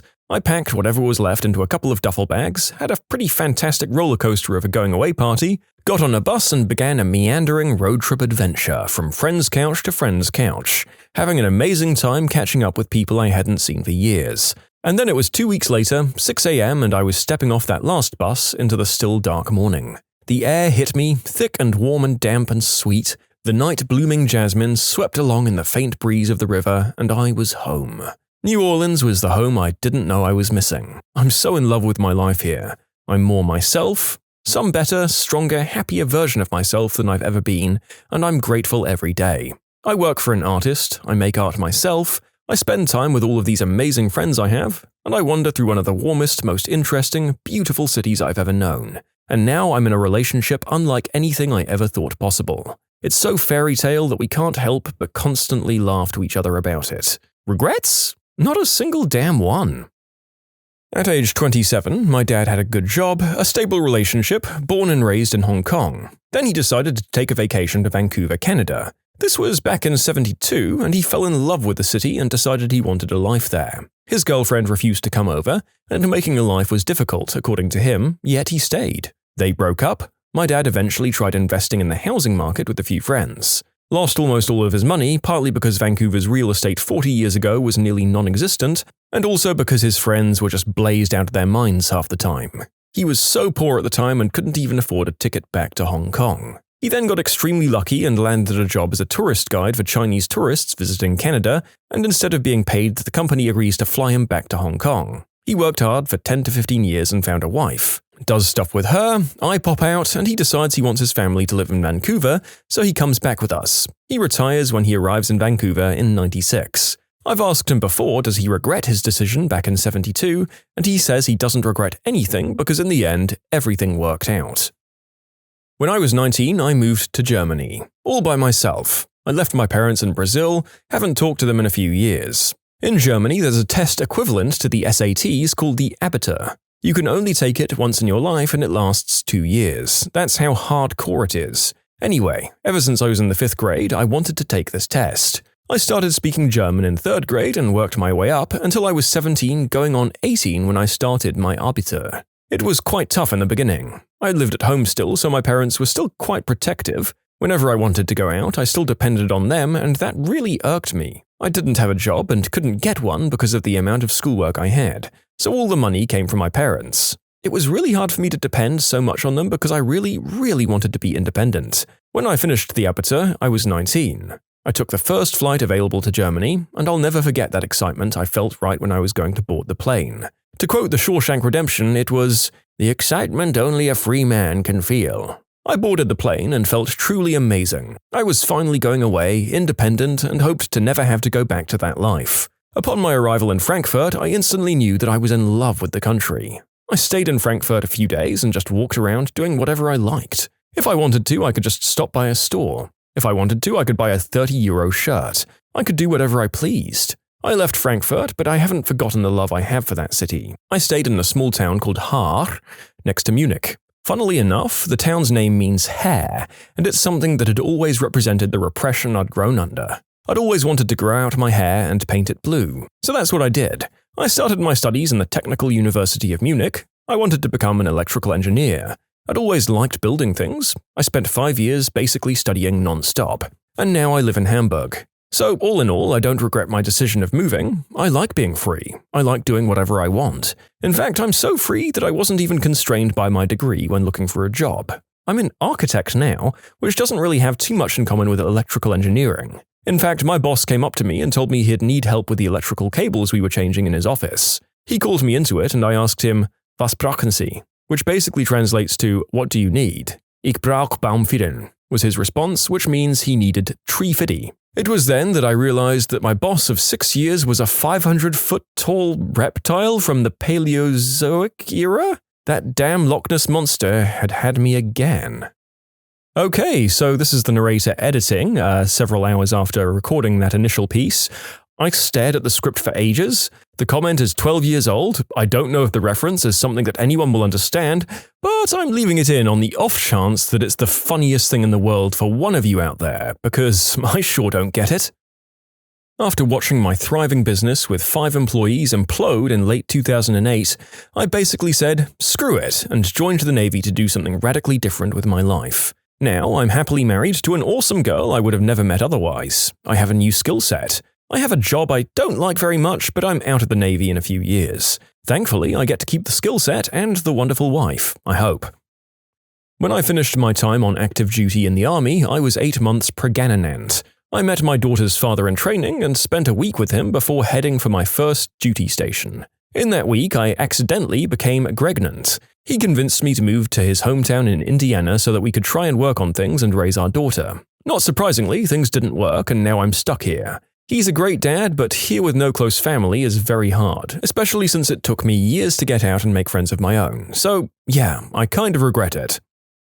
My fiancé gave me a 2 weeks notice that I needed to pack up my crap and get ready because he was coming to get me to move me a state away. I had no money, nothing really of value to my name, and ended up shoving all of my stuff in boxes and making the fastest, most unplanned move of my life. There was no decision about it, no prior notice, just, I got us a place, get ready to go. I don't regret the decision, but it could have gone so much worse. I'd only known my fiancé for a short amount of time and had never lived away from my parents. He could have easily turned out to be some sort of serial killer and nobody would have cared, but I ended up with the best life ever. Sure, things are hard financially. I wish we'd saved up money first.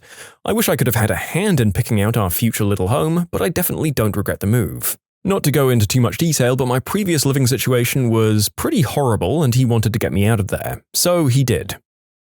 Gentlemen, what is the worst way an entitled admirer coped with you rejecting them? A girl at work started playing some aggressive footsie there. When I pushed her foot away and gave her a look, she went on to tell me that I'm not as attractive as I think I am and that I should start dating girls in my own league. I hate reactions like this. I don't care if I'm the ugliest guy in the world. My preferences are my own to have. If I'm not interested, then I'm not interested. Rejection sucks, but it sucks even more that people start to get personally vindictive. I know my own worth. I'd rather be alone than with someone I'm not crazy about. It's not just about me. I've hurt girls that I settled for, and I'm definitely not proud of that. As much as rejection sucks, it's better than being a placeholder until someone more suited comes along. I came home from work to find her undressed on my bed about a week after we broke up, and she went into complete denial about the breakup and for months after would tell people we were still dating and show up at my house. I was in New York during Fleet Week, in my dress whites with my group, waiting to cross the street. Drunk girl comes up to me, grabs me, and says she's always wanted to be with a sailor. I gently stiff-arm and let her know that I'm happily married, but I point out my young single shipmate in the group. But I want you! Her friends have arrived by this point. She's told them I was being mean because I said no, and started crying. The friends confronted me. It's her birthday, though. Your wife isn't even here. Just be nice. Oof, wow. Even at my drunkest, I don't think I'd ever cross a line like that. Imagine if a woman said that to your husband someday. I dated a girl for a week when I realized she just wasn't my type and I wasn't hers, so I told her we'd go our ways. Her way, however, was to stalk me for 3 years because apparently we were meant to be together for life. The highlights were making fake internet accounts of other girls I'd dated in those 3 years, and knowing frighteningly much about me and these girls while writing to me impersonating them, calling every day, and when I changed my numbers, she'd call every other person in my life that she had the number of, trying to date people I know in my life, making weird collages of me and her on Facebook, making up fake stories of her and me, and many, many more stories. Thank God it became less and less after long, exhausting talks I had with her to make her stop, off and on again. Didn't hear from her since 2015. Oh boy, that's intense. So, I'm posting this to more or less balance out the video I made a few weeks back where the ladies got to let us have it about everything regarding man-children. And so far, I've got to say, these ladies who couldn't take no for an answer are giving the more common men who do the same thing a real contest in their disrespect for the other party's free will. So, well done there, girls. Oh wait, no, not well done. A girl in high school, out of the blue, started describing what our house would be like once we got married and had kids. I told her that I wasn't really interested, and she lost her frickin' mind. For like 2 weeks, she'd wait by the doors after school just to glare at me. She never said anything, just glared.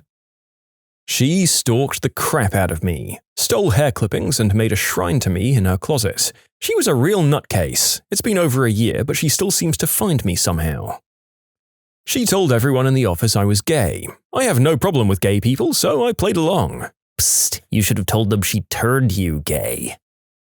We'd dated a couple times, and I decided that while she was nice, I wasn't interested in pursuing a long-term relationship with her. I thought it would be best to let her know face-to-face rather than over text, so we did meet up for a drink in the city. I made sure we got a booth for some privacy and told her that it'd be nice, but I didn't think taking things further was going to work. She began to cry uncontrollably and very loudly demanding to know what she'd done wrong. Even from our booth, people started looking over at us. Maybe it was unfair of me to do it in public, but honestly, we'd only gone out for dinner and drinks about 4 times by that stage, so I wasn't expecting her to react so strongly. Well, mine lied to me that she'd become preggo and intended to keep the kid. We'd always practiced safe bedroom fun time, but rubbers do have a non-zero failure rate, and there's no good way to tell someone who says they're pregnant that they're wrong. I took her at her word. After 3 days of her stalling on showing me any kind of proof beyond her word, she told me, "Oh, it's not going to be a problem." But I was beside myself with stress until then. Meanwhile, I'm figuring out if I need to lawyer up. I take responsibility for myself, so being a deadbeat wasn't an option, but child support was going to throw a huge wrench into my financial plans. I was in the middle of moving to a new city as well. All in all, it sucked. Near as I can tell, her goal was to inflict stress and pain. Mission accomplished, lady. One of my exes took it gracefully. We're great friends and it's never been mentioned again. One of them took it okay enough. Conversations got colder, but no baggage. One of them couldn't take no for an answer. Every conversation progressed to, "Do you want to?" or "Why don't you want to date me?" It got old quick. I tried being nice and letting her off easy, but she wouldn't stop. I cut her out of my life, but the last thing she told me was, "I'll wait for you. I'm not even good looking." A fellow male asked me over to his house to study. He put on some adult movie and asked if he could service me below the belt. I said no, and then he figured he'd ask if he could give me a down-under kiss. I rejected him and told my mum to come and get me. He persisted the whole time. Then at school, every time he saw me, he very loudly called me gay to everyone around him. I'm not into dudes, and he was definitely in the closet. Honestly, I just smiled and kept moving every time, and he eventually gave up. I think he came out 2 years later and was one of the 4 gay dudes in school in revolving relationships with each other. She called me a greedy Jew. I'm not even a Jew. Not rejected, but ended a relationship where she was clearly looking for something more serious than I was. She put on a smile, said she was disappointed, and we went our separate ways. I saw her a few weeks later in Starbucks and all hell broke loose. Started ripping me apart in line, crying while telling me I'm not a real man. I have not been back to that Starbucks since then. I met some friends at a bar event. Friends had a girl who was beyond drunk with them. Friends mentioned going back to their place. I decide to buy a burrito and go home. Girl says I should come with, and I respectfully decline. She demands I come. I decline again. Well, at least give me a goodnight kiss if you're not going to come with. I pass because I don't know her, I'm not remotely into her, and I don't want to know her. And she goes nuts. She's shrieking obscenities at me, trying to slap me from the railing she's against, just losing her mind. My friends are trying to calm her down, and I just pieced out through the kitchen of the place because I worked there. A girl who I just saw as a friend and had never flirted with started dropping really obvious "I'm in love with you" things in texts. I can't wait to go on a date with you, I can't wait to kiss you, stuff like that. I told her I wasn't interested that way, and she kept pushing until I told her I was dating someone. I wasn't. And she sent me a really angry text message and disappeared. She started dating someone and got engaged, so I thought I was home and free, until she messaged me the night before her wedding. Basically, she said she'd just started dating the other guy to make me realize how much I loved her and wanted me to save her from a marriage to this awful man. Her quote. I told her no. Then she said she had just swallowed a bottle of pills and wouldn't go to the hospital unless it was on the way to Vegas to elope. I called a mutual friend and told them what had happened and proceeded to block the crazy girl on everything. Turns out, wouldn't you know it, she hadn't swallowed a bottle of pills and was just being crazy. In short, she got engaged to make me realize she was my one true love and then threatened to Control-Alt-Delete if I didn't elope with her. I dated a girl from work. After a few dates, I didn't see it going much further, so I ended it. The girl pretty much spread around that we screwed at our workplace. We didn't. That single-handedly cost me any kind of promotion or horizontal move off of what I was doing, so I ended up changing jobs about 12 months later after every application for promotion was given to someone else, despite myself having a lot more experience and know-how with what we did. Prior to that, I was being moved around from project to project. After, I just went back to permanent night shifts. Said girl went on to get pregnant about 6 months later with someone else from work. The lesson? Don't dip your wick in company ink. Well, that's a story where you simultaneously got screwed in a literal and figurative sense, and then dodged a massive bullet with the same person. So it seems like you ticked every box on the possible outcome form other than mutual respect. Impressive range, really. Not me, but my best friend in school. She came on to him hard in public. There were about a dozen people around. He was startled and he turned her down. Then she started screaming, stamping her feet and crying. Then she told all of her friends that she'd commit self-deletion. They tried to guilt my friend with that, but he managed to shrug it off. The whole thing blew off in 3 days. High school was weird.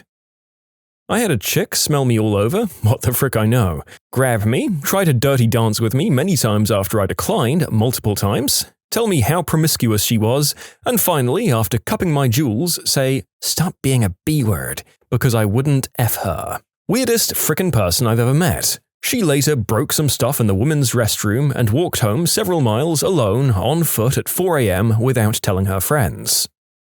I once went on an internet double date. My friend had been internet dating this woman for a while and needed a driver to go meet her for the first time. To help convince me to drive, they arranged for one of her friends to come too. When we got to the meetup spot a few cities over, the friend just wasn't there, stuck at work. So I was forced to play third wheel, watching my friend and his girlfriend profess their love and make out. Needless to say, when that friend finally showed up, I was overjoyed. She interpreted my "thank God someone to talk to" reaction for a "oh my God, love at first sight" reaction. She got way too intense, way too quick, so I eventually let her down as easily as I could. For months afterwards, I'd get multiple emails and phone calls a day, with the craziest example being an email with our names "Together, Forever, I Love You" typed out once for every day since we'd met. She was also apparently going to my office, but luckily I wasn't there the couple of times that she did. I was on the verge of calling the cops after that stunt. Eventually, my complete lack of responses to her communication, and after blocking several of her email addresses, caused her to taper off. But I'd still get random phone calls and emails from her even years after it all happened. You can submit your own stories to be featured here on the channel. The story submission link is in the description below, And if you want to listen to some vibey music in the background, check out easymode, also linked below, and subscribe. Ooh, I've got one. In middle and elementary school, this weird girl took a liking to me. Followed me around at recess, wanted me to marry her when I grew up. If I wanted a recess to myself, I'd have to outrun her and lose her. She kept me in really good shape.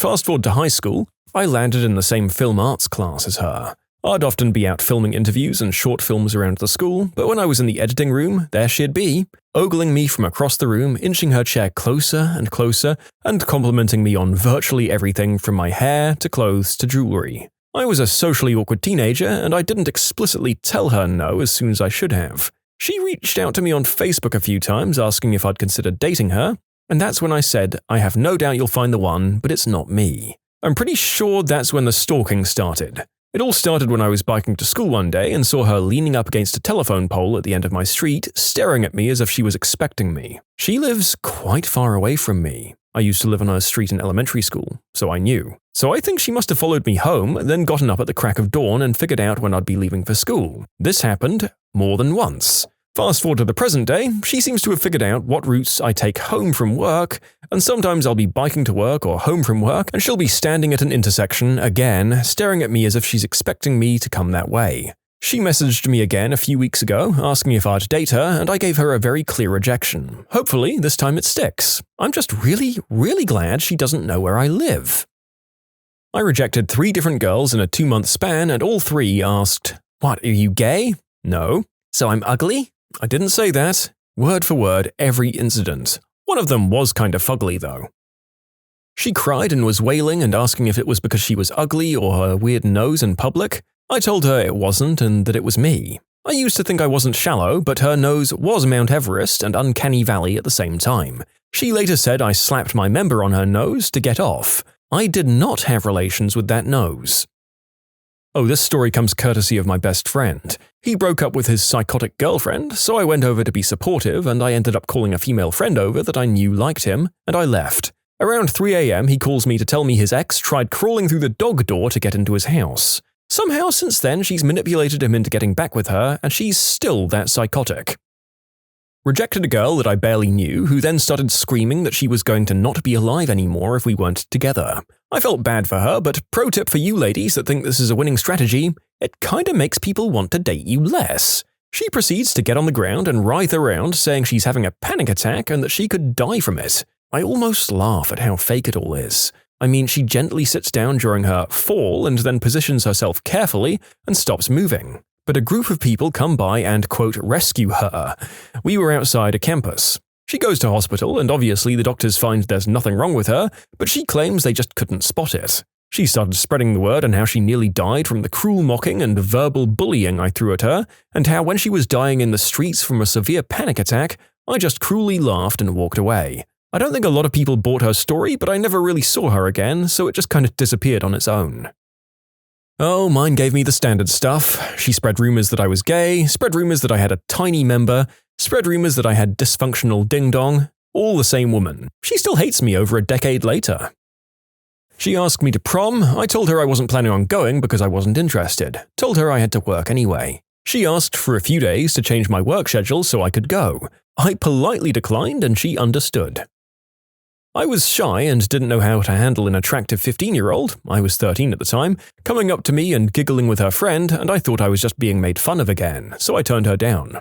They broke down in tears, and for the next 3 years I was bullied by those 2 years older than me in high school.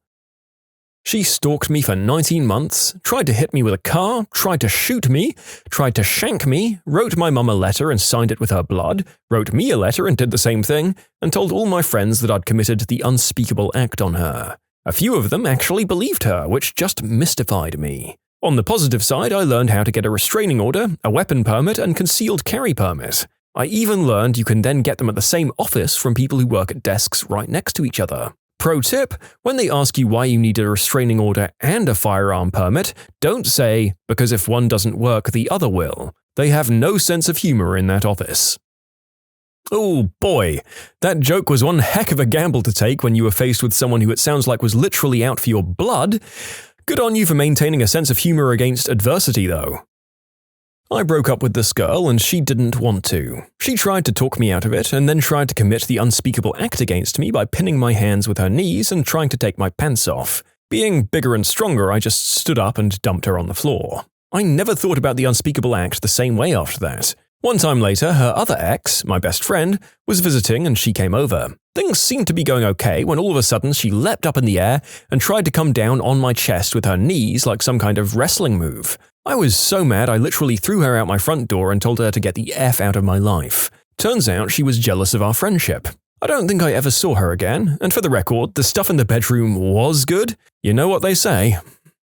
Pulled a knife on me, like a kitchen knife, in the middle of school. I feared for my life. She swung at me a few times and gashed my cheek. Then she started slashing at herself before teachers apprehended her. She was screaming the whole time as well. And people wonder why I don't like Doki Doki Literature Club. This was a bit of a double-edged sword, but two girls in college, different times. The first one had a crush on me and her ex, and I helped her through everything. I wasn't opposed to doing the deed with her, but I never pushed for it. She made it her goal to make me feel as jealous as possible around other guys. Maybe a year later, she finally asked me to spend the night with her. I was a little baked, and after the weird bedroom activities, she passed out and started snoring. I felt weird as F laying in a bed, blazed and awake, so I decided to leave. The next day, she texted me really angrily, as expected, and ignored me for a few weeks. Maybe a month later, she posted a picture of an ultrasound and tagged me in it. Messaged me back a few hours later saying it was a joke and her mum had called her crying. That's why she told me. The second girl had BPD, but was calm and interesting enough to pursue. She asked me to go to clubs and bars with her and then made out with other guys while there, even though she said we were kind of dating. Whenever she wanted away from a particular guy, she'd come and find me and start making out with me. I still gave her the benefit of the doubt for 2 months until she straight up made me catch her with her ex. These are two girls who both want to date me and made elaborate schemes to exact some sort of revenge? ? I've stayed away from those types for years now. My ex-girlfriend broke up with me. Fine. 1 month later, I asked us to go back together and she refused. 3 months later, I found a new girlfriend. Everything was fine. A few months later, my ex goes inside my college and asks me to go back. I refused. She threw a tantrum in the middle of the students. Everyone looked at me. She basically said that I'm a son of a witch for not wanting her back. I never saw her again, luckily.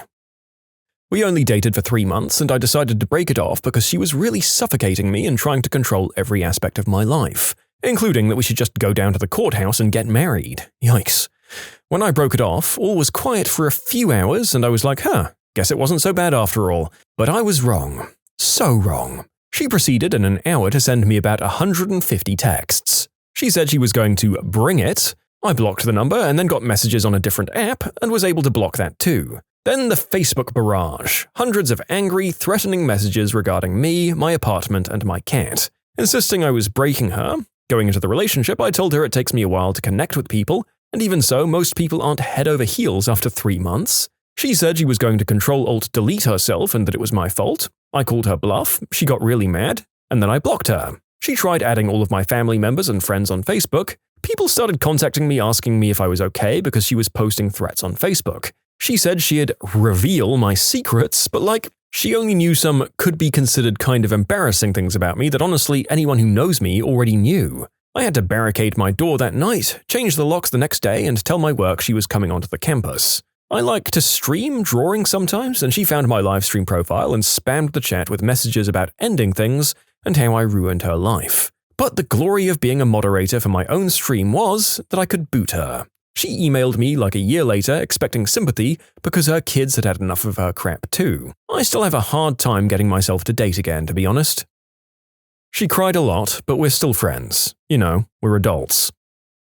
Me and this Irish chick hooked up. We had a few great nights railing each other's brains out. Come the following week, we play it off at work like nothing ever happened. About 2 weeks after that, we're effing and essing each other silly after work.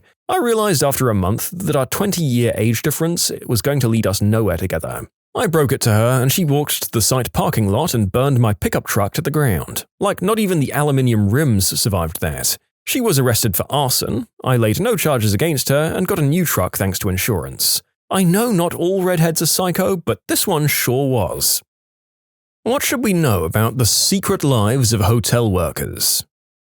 So your reviews are actually seriously listened to, like at every property that I've ever worked at except for a super crappy one. If an employee's name is mentioned negatively in an online review that isn't necessarily grounds for a write-up, but it's definitely a fast track there, most properties watch their online reviews like hawks. With almost any situation, unless you're speaking with a manager or someone high up the chain of command, you're a lot more likely to get what you want if you're being nice rather than rude. We're talking reasonable things, of course, like high floor with a good view, parking, food charges being removed, little things like that.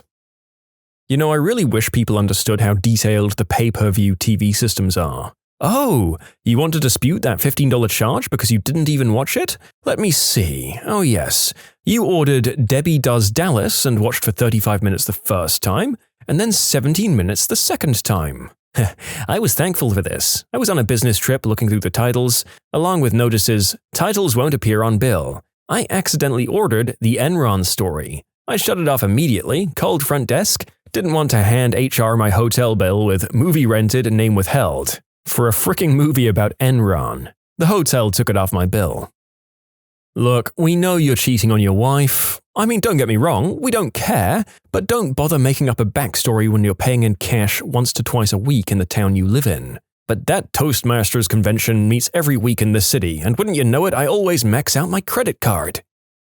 I work overnight in a small-ish hotel, 430 rooms, which means that between 11 p.m. and 5 a.m. I'm alone at the desk. I wish more people were considerate to the fact that when I tell you I can't run up to bring you whatever you've called down for because I'm the only person on duty and can't leave the desk, you'll need to come down and get it. I'm not just being lazy. I've got a lot of arrivals, most of them come in between 11 and 1, or someone might be at the desk checking in or asking a question or buying something from the gift shop, or there's something else ridiculous going on that I'm taking care of. This doesn't mean I'll always say no, but when I do, I'm actually busy.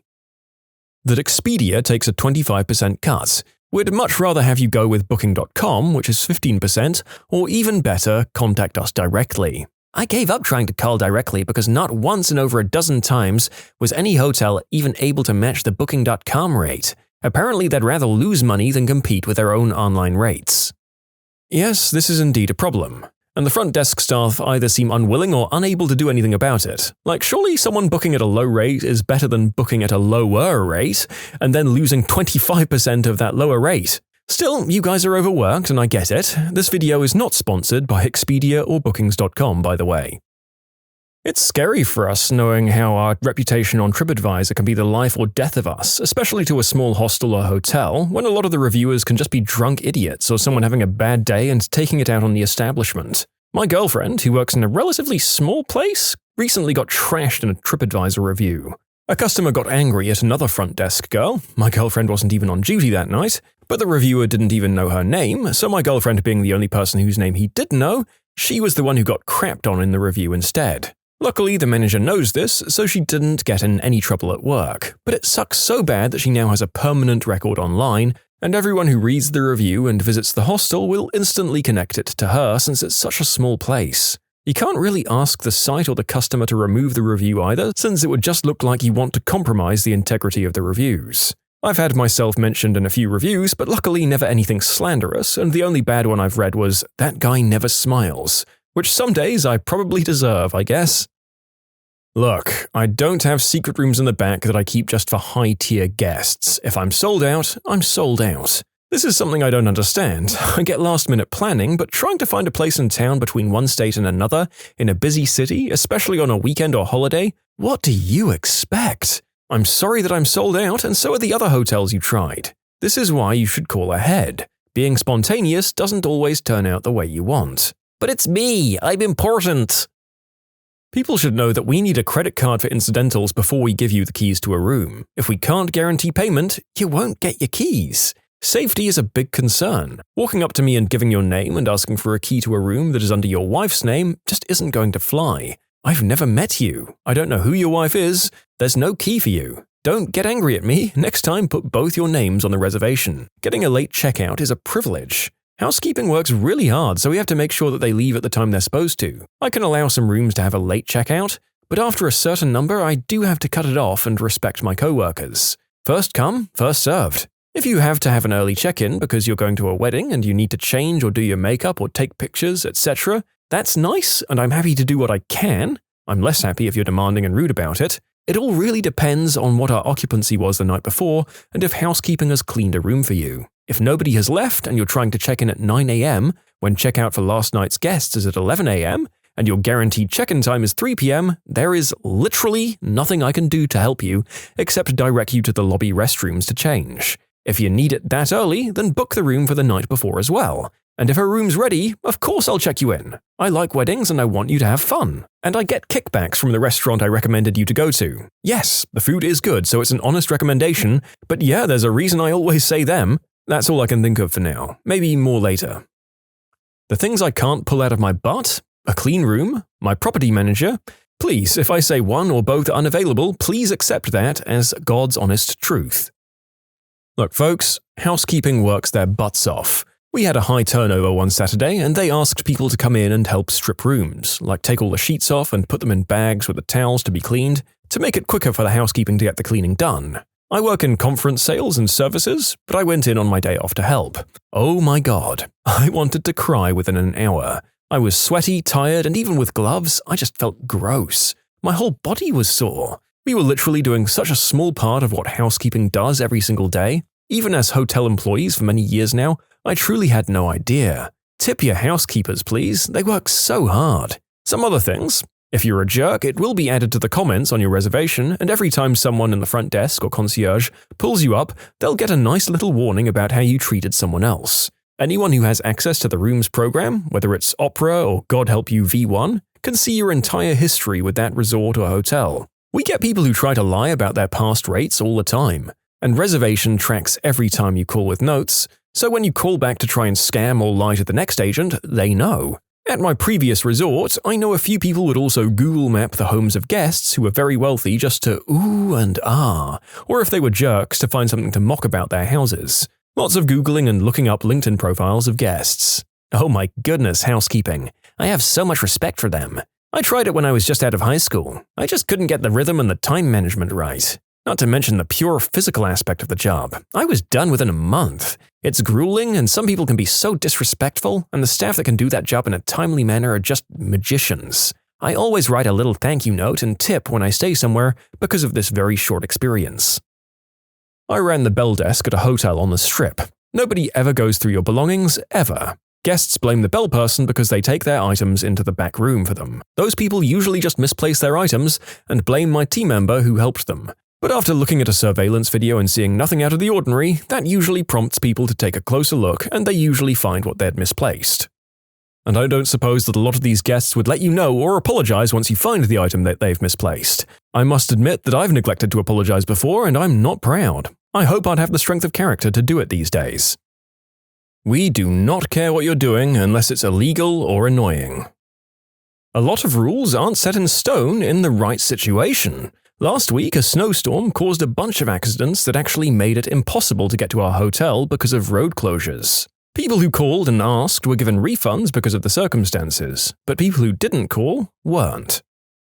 We keep extensive notes on you. Occupation, kids, anything we can use to tailor our interactions specifically to you. We also keep extensive notes on every jerk thing you've ever done. If you screamed at me or my coworker, oh, I'm writing a long note in your profile while you're still yelling at me.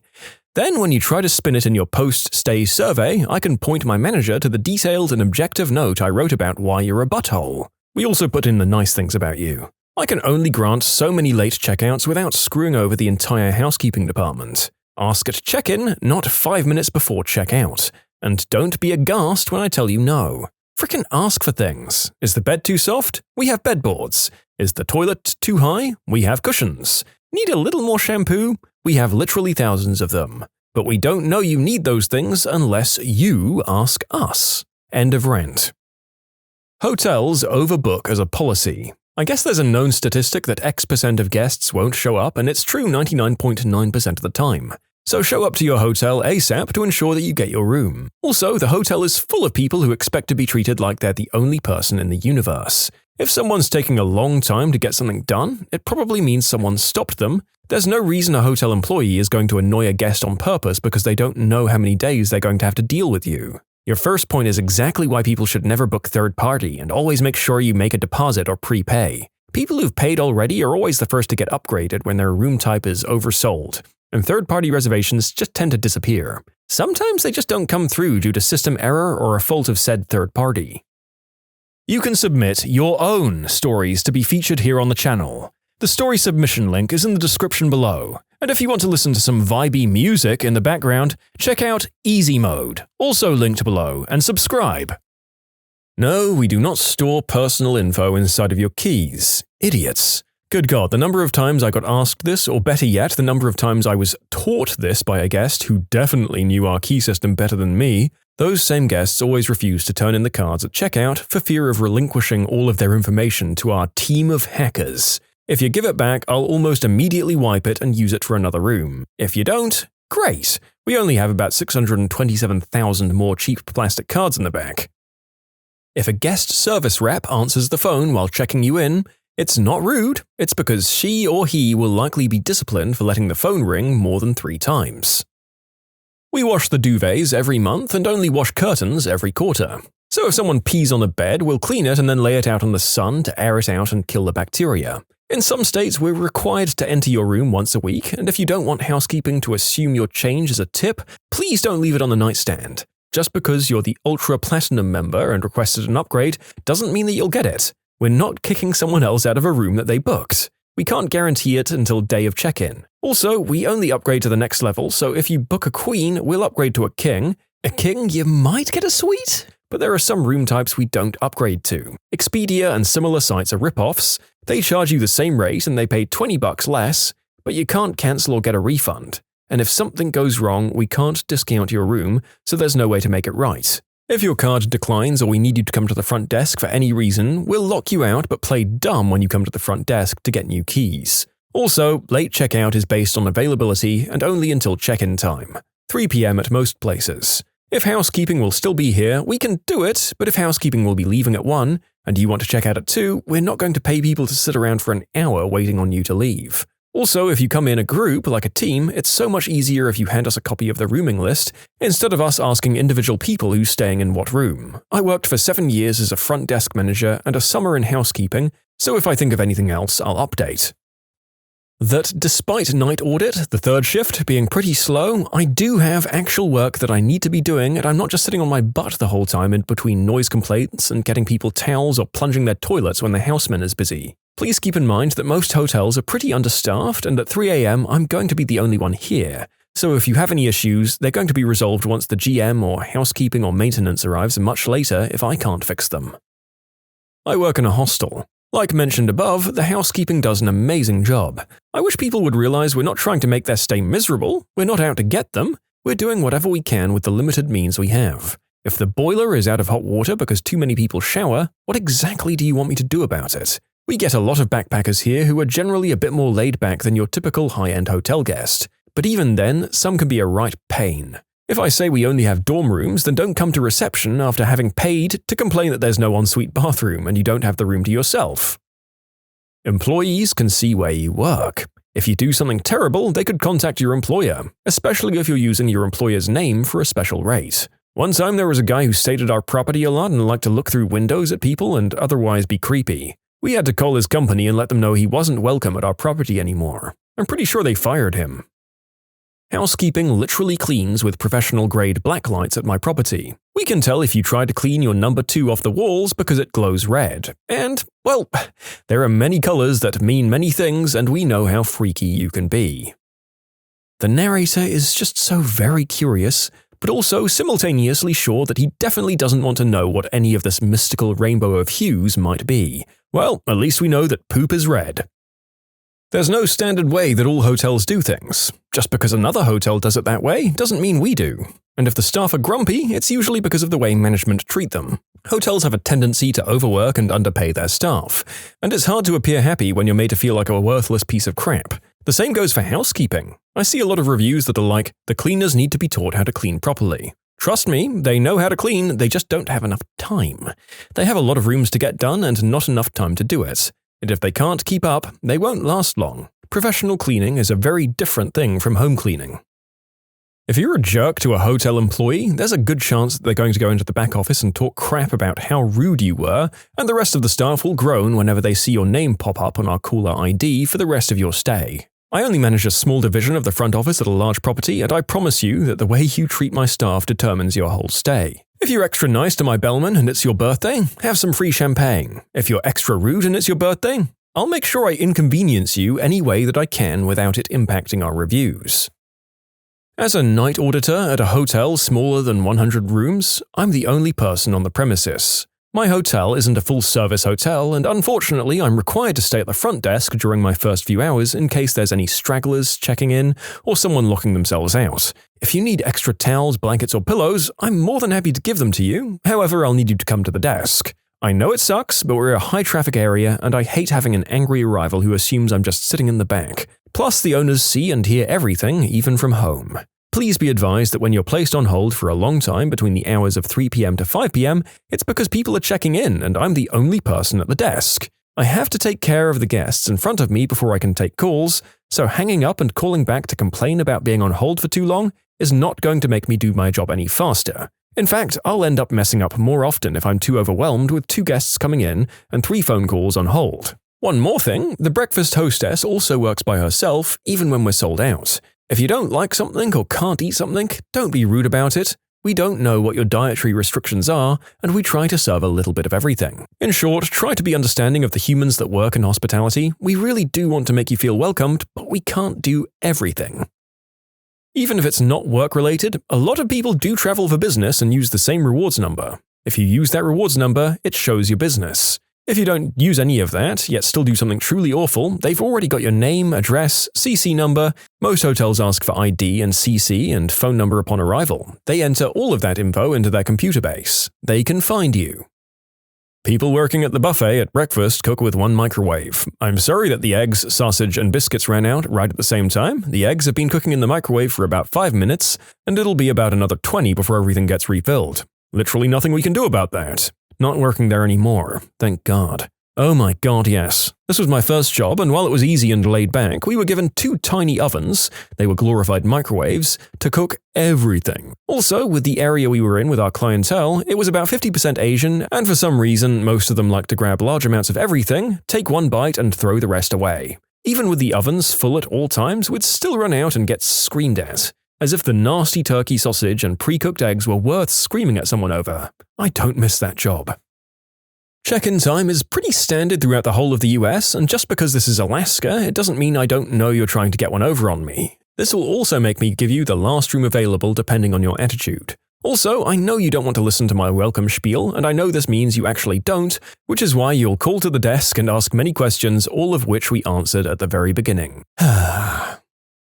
If you call the hotel directly, you get to have an easier time with your reservations. Booking through a third party might seem more convenient for you, but with the extra fees and everything, you end up paying as much or even more as if you'd booked directly through the hotel. And if you need to change anything about your reservation, the date of arrival, length of stay, you have to call them, since we can't really adjust that stuff due to contractual obligations with the third parties. And believe me when I say it can be a freaking nightmare dealing with third parties on the phone. One guy sat in the lobby, angry and annoyed, on hold with one of the third-party booking agencies for 45 minutes. You're going to get better deals if you call the hotel. The hotel gets more money out of it since we have to share whatever you pay with the booking agent, and in general it's just more convenient for everyone involved. Yes, you have to have some human interaction time on the phone, but for frick's sake, we want to sell you the room. We used to allocate the rooms for the remainder of the day and would usually upgrade our regulars, or would put the one-nighters in a slightly better room as we tended to sell the standard rooms to walk-ins. Plain and simple, if you're a jerk to me and I noticed you had been allocated a better room, I'd change that crap. Also, if you're complaining to reception about something, just tell them what you want rather than making a big frickin' deal and throwing a tantrum during checkout. If you want free breakfast or free parking or an upgrade, just say so. Oh my God, there's a lot to get off my chest, this could take a while. We don't care why you're here, you don't have to pretend that working girl is your wife, just pay for the room and go away. Most of us are very underpaid. If we say we're sold out, there's a good chance we're lying. Those email surveys you get asking how your stay was, at my property every single employee sees them. So please be nice before you say something like, the fat witch who checked me in was rude, or the gay guy at the bar made my drink too weak. It's just rude and puts you on that person's crap list for the next time you stay. Also, we know a lot about you. My hotel has very detailed profiles listing your likes, dislikes, and any problems you've had with any employees. Not just at my hotel, but any one of our properties. We color code guest reservations in our computer. Black for a problem guest, blue for celebrities, etc. And the colors will stay on your profile unless we change it. So if you were a total witch to a waitress in 2004, you're blacklisted. And you'll stay blacklisted forever most likely. So every employee you meet knows you were a witch once and acts accordingly. Managers, what's the record you have for fastest firing and why did it happen? Oh, this one was about an hour. The kid was a temp hire and we set him up at his job, showed him what to do and turned him loose. There was a can of degreaser sitting with the machine that he was operating. I came into my office and sat down, looked up and just watched him pick up a shop rag, spray a whole bunch of degreaser into it, and then he pushed it into his face and started huffing. Deeply. I sighed, got up, went over to him and said, "Come on, son," and walked him to the door. I asked the temp agency to please attempt to vet their applicants a little better in the future. I watched my supervisor fire someone on the first day. Most of the new hires are actually middle-aged women. 90% of them are awesome, but a lot of them feel super entitled because they're middle-aged. It didn't help that I was only 23 as well. Anyway, our new hire's first day of work, she seemed okay. Doesn't make too much of an effort with the kids. It's not that abnormal. I guess it takes some time to get comfortable with other people's kids. So we change diapers on a schedule here, unless they poop or obviously need a change. I've changed a couple of diapers already, and I noticed she doesn't lift a finger if the kids need a change. 10 a.m. rolls around, which is when we change every kid. So I ask her to help me. She seems surprised and goes, "Oh, I don't change diapers, honey." Yep, this lady refused to change diapers. She took a job caring for babies. She was fired maybe an hour later. Daycare workers, oh my god. My wife worked in daycare for 4 or 5 years, so I've had to listen to the stories. The amount of bullcrap that goes on is ridiculous. At least your supervisor fired them. My wife's boss would have just shrugged it off as for some reason all of her bosses were way too nice and never wanted to fire anyone. She always had some part-time teen or early 20-year-olds that were there to make some money doing nothing while going to school. Those kids never contributed and never got fired either. I managed a gas station for a while. I hired this guy who seemed completely normal, which was hard to come by, so I had him start the next day. After about 30 minutes of working, he says he needs a break. No big deal, something must have come up. Maybe 10 minutes later, a customer came in saying that there was a guy passed out in the men's restroom. I sent another guy working into the restroom, and the guy that I'd just hired was undressed and completely unresponsive. The paramedics came and turns out he had taken way too much smack. He had survived, but I still never got an answer on why he was undressed. Hired a kid to work opening shifts at a local pool. We were short-staffed, so he was learning the ropes with me on a 5 a.m. shift. As we opened, he asked if he could take a quick cup of coffee. I agreed, asking him to make me one. Around 5 minutes later, a swimmer comes up to me and said she saw my lifeguard snorting something. I was obviously angry and went to see what was going down. I went up to the window and saw him doing another line. After a short argument, he finally decided to just leave and not make me substance test him. Lasted a whole 10 minutes of us being open. Oh boy, what do you even tell your parents you got fired for? And I have to hope that kid meant at least in his mid to late teens if he was using substances, oh god. Although someone that age needing coffee is also a bit of a mind screw for me. Dude got hired as a waiter, and halfway into his first shift, he was falling down drunk. I pulled him into the kitchen and said, "Dude, you're fired." Not that I was firing him, just an observation. I was a little taken aback and not really thinking about what I was saying. The owner heard me and reprimanded me, "You don't have the authority to fire anyone," and then immediately fired the guy.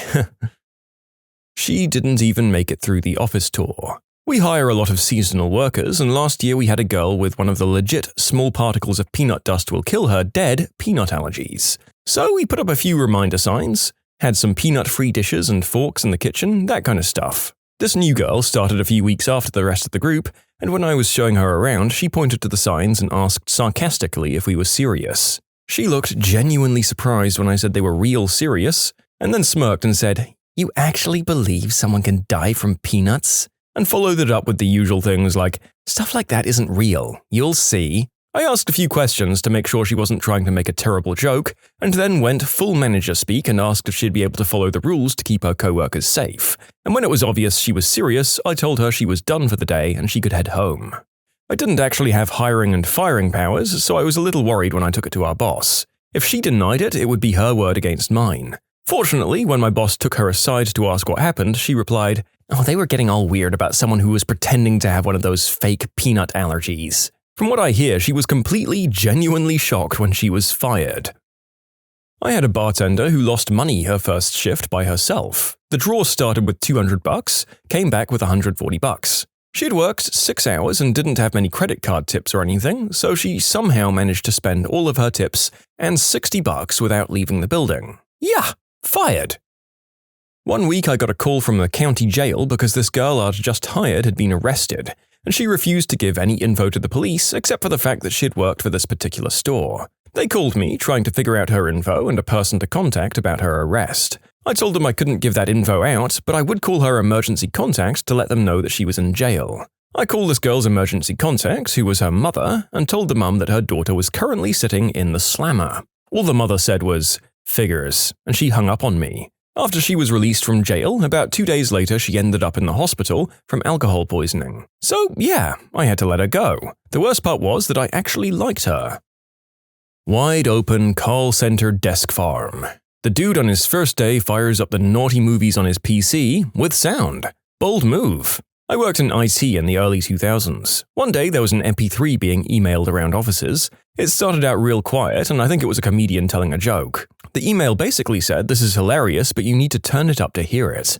After about 20 or 30 seconds, it suddenly yelled, "Hey everybody, I'm watching smut over here!" and a bunch of noises from a couple having very naughty whoopee. When I was out at some restaurant for lunch that day, I heard at least 3 tables talking about someone who fell for it. It wasn't much of an interview. He had the right skills, and I needed someone with those skills the next day on the job. So anyway, he shows up late on his first day, then proceeds to make offensive and racist remarks to coworkers and the clients. 2 hours. He was good at his actual job, but I wasn't going to submit my employees and especially my clients to that bullcrap. Ooh, he was on something and out of his head. Screamed at me to stop yelling at him. I wasn't speaking. I had to let some poor kid go after 30 minutes. He didn't want to quit because it was his first job, and he bought scrubs entirely for this occasion, but he was clearly in over his head the second he started his orientation. To my own credit, he interviewed like a champ, and some people are just really good at saying all the right things. I asked if he'd feel better if he was fired, my intention being to remind him the fired is a bad thing, so if he doesn't think he can hang, he should quit on his own terms. He said yes, so I fired him. He shook my hand and told me I had nice eyebrows, and he left. The next day he emailed me to let me know he was quitting. I told him there were no hard feelings since he was already fired. I've now learned to ask every phlebotomist applicant if they're comfortable being exposed to blood. Fricking thanks, Connor. I mean, I'm a pharmacy technician and you'd be amazed at the number of job applicants surprised that you have to pass a substance test. Sure, I could test the substances. What substances do you need me to test? There was this one employee I'd given a warning about not pulling his weight at 8:45 a.m.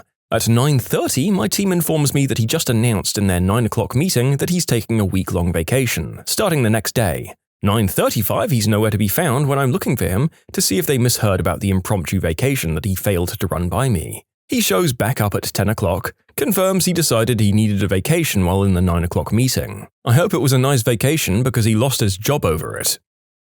Not me, but I had a friend who supervised a movie theater. They hire this kid. First day, first showing of that day, he lets 20 people in and follows them in himself. He thought no one would notice that he and his friends were partying while watching a movie that he'd closed the sales to so that they'd have the rooms to themselves.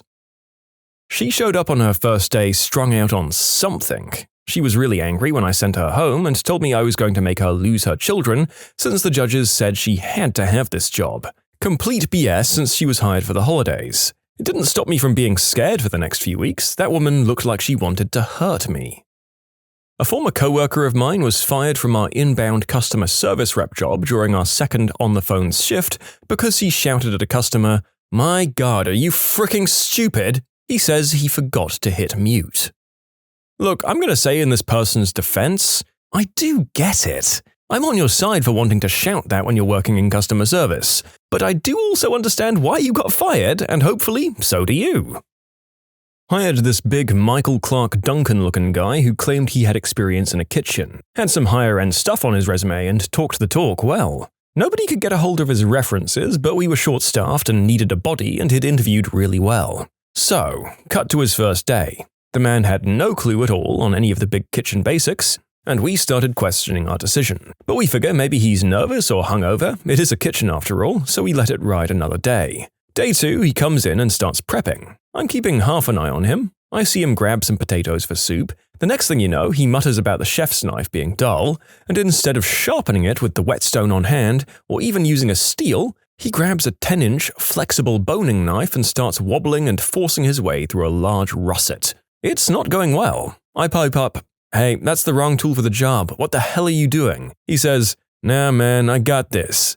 As I try protesting again to tell him, "No, seriously, you're going to bleed," I see the potato roll out of his grip and the knife spring off the side of it and sink itself into his left hand and out the back side of the same hand. I'd never seen a black dude go pale before that day, but he sure did. I then proceeded to tell him we were going to go to the hospital, to leave it in and I'll grab the towel. The guy, naturally, yanks the blade out of his hand and covers my prep table, slicer, and wall with blood in the process. I handed him the towel, he wraps up and tells me he's good to drive to the hospital and would be back as soon as he could.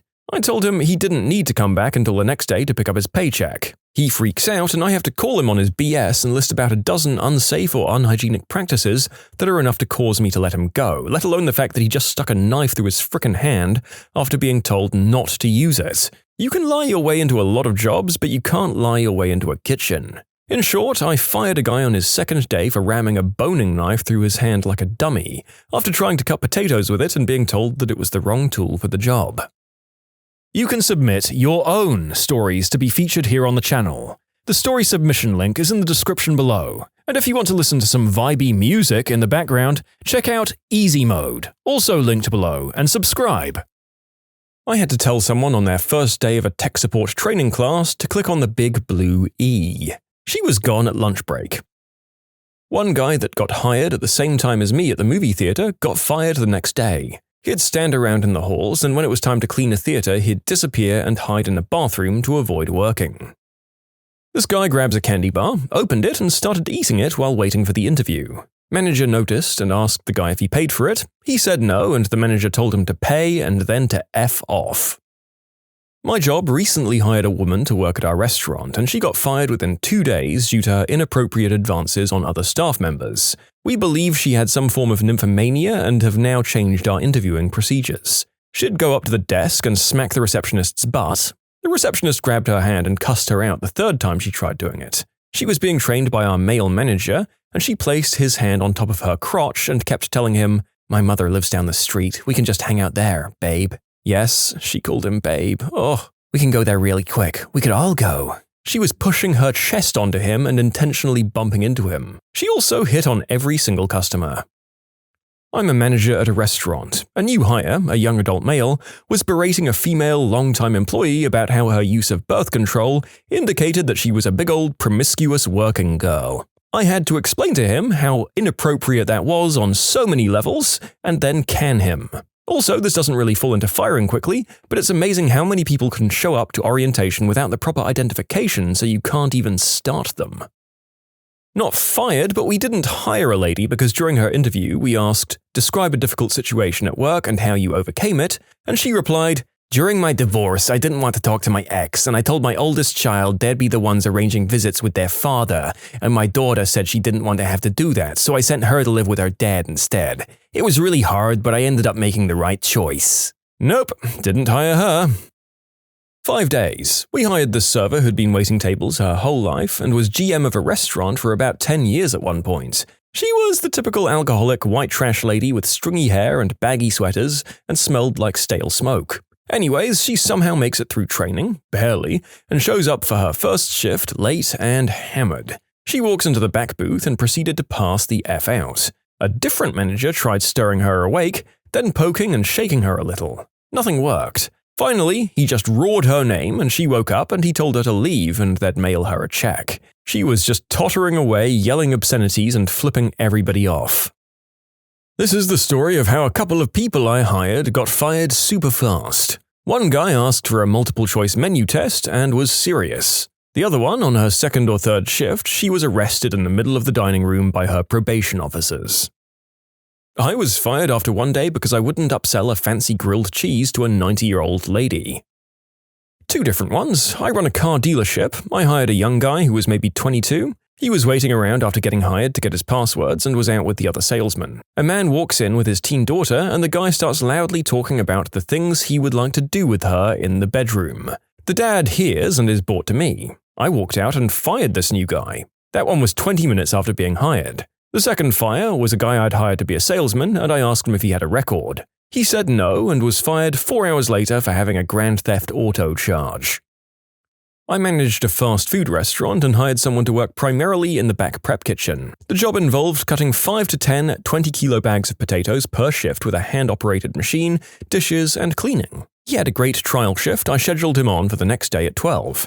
I arrive at 3 for the closing shift to find dishes piled high, enough cut potatoes for maybe the next half-hour maximum, should be enough for the whole night by the way, and this guy was just sat in my damn office chair texting. Nope, bye-bye. 3 hours from start to finish, 15 minutes from when I walked in.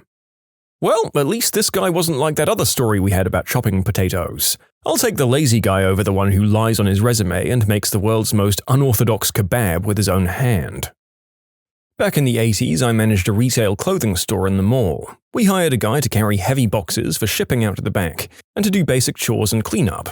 First day on the job, 10 minutes after he'd clocked in and was supposed to be loading boxes into the pickup area for UPS, I walked into the dressing room and I found him looking over into one of the stalls watching the teenage girls changing clothes. It was the 80s, so all he got was fired. Today, I guess he'd have been arrested.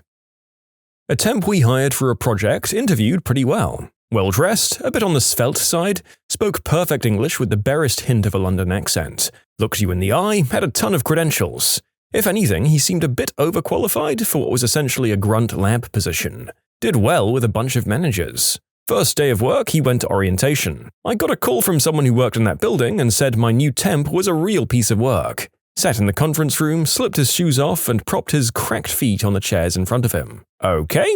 He also bought a huge, sloppy, highly spiced pastrami grinder and left a mess behind. He slapped the butt of someone over there. She reported it, but I didn't hear about that officially from HR until day 3. On day 2, he showed up to the computer lab. He was a completely different person from the interview. I mean, like a different human. He was squat, overweight, different face and hair, had a thick accent.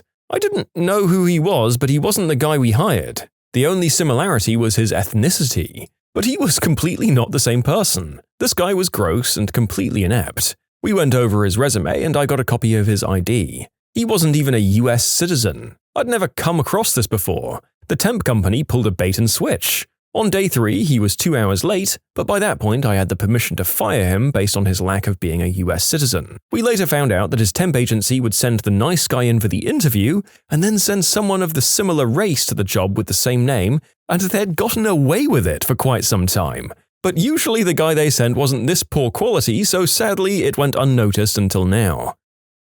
Within the first 3 hours, when I was a manager at McDonald's, we'd sometimes get employees coming in for the local inmate work release programs. Lots of felons and other undesirables. This particular one was old. I'm talking 50 or 60. On people's first days, we usually put them on the front register so they familiarize themselves with the menu and whatnot. After sending everyone on break, I take my break and come back to see the man fishing out the dollar bills from the Ronald McDonald House Fund thing with coffee stir straws, with customers waiting in line to have their orders taken just watching him. My very first managerial job was as the loss prevention manager for a fairly large department store. The first person I ever hired for loss prevention ended up stealing from us the first night she closed alone. I figured it out the next day and set up a trap for her the second time she closed alone. My regional manager and another loss prevention manager and I set up hidden cameras and pretty much hid in the store the whole day to catch her stealing after closing time. I worked at the boarding kennel for a few years and I really loved it. It's hard, loud, dirty work, but I like animals and dogs are the best people. We also boarded exotics, which was neat as heck. Anyway, the boss hires on this girl that seemed a little off. During training, she'd stare off into space and not really acknowledge me. But when I walked her through the process of feeding and cleaning kennels, she did it just fine, so I set her on her way. Her first real day of work, she went out to clean the kennels, scoop poop and wet bedding and replace it. This is a long process. It takes 2 hours if you really know the work.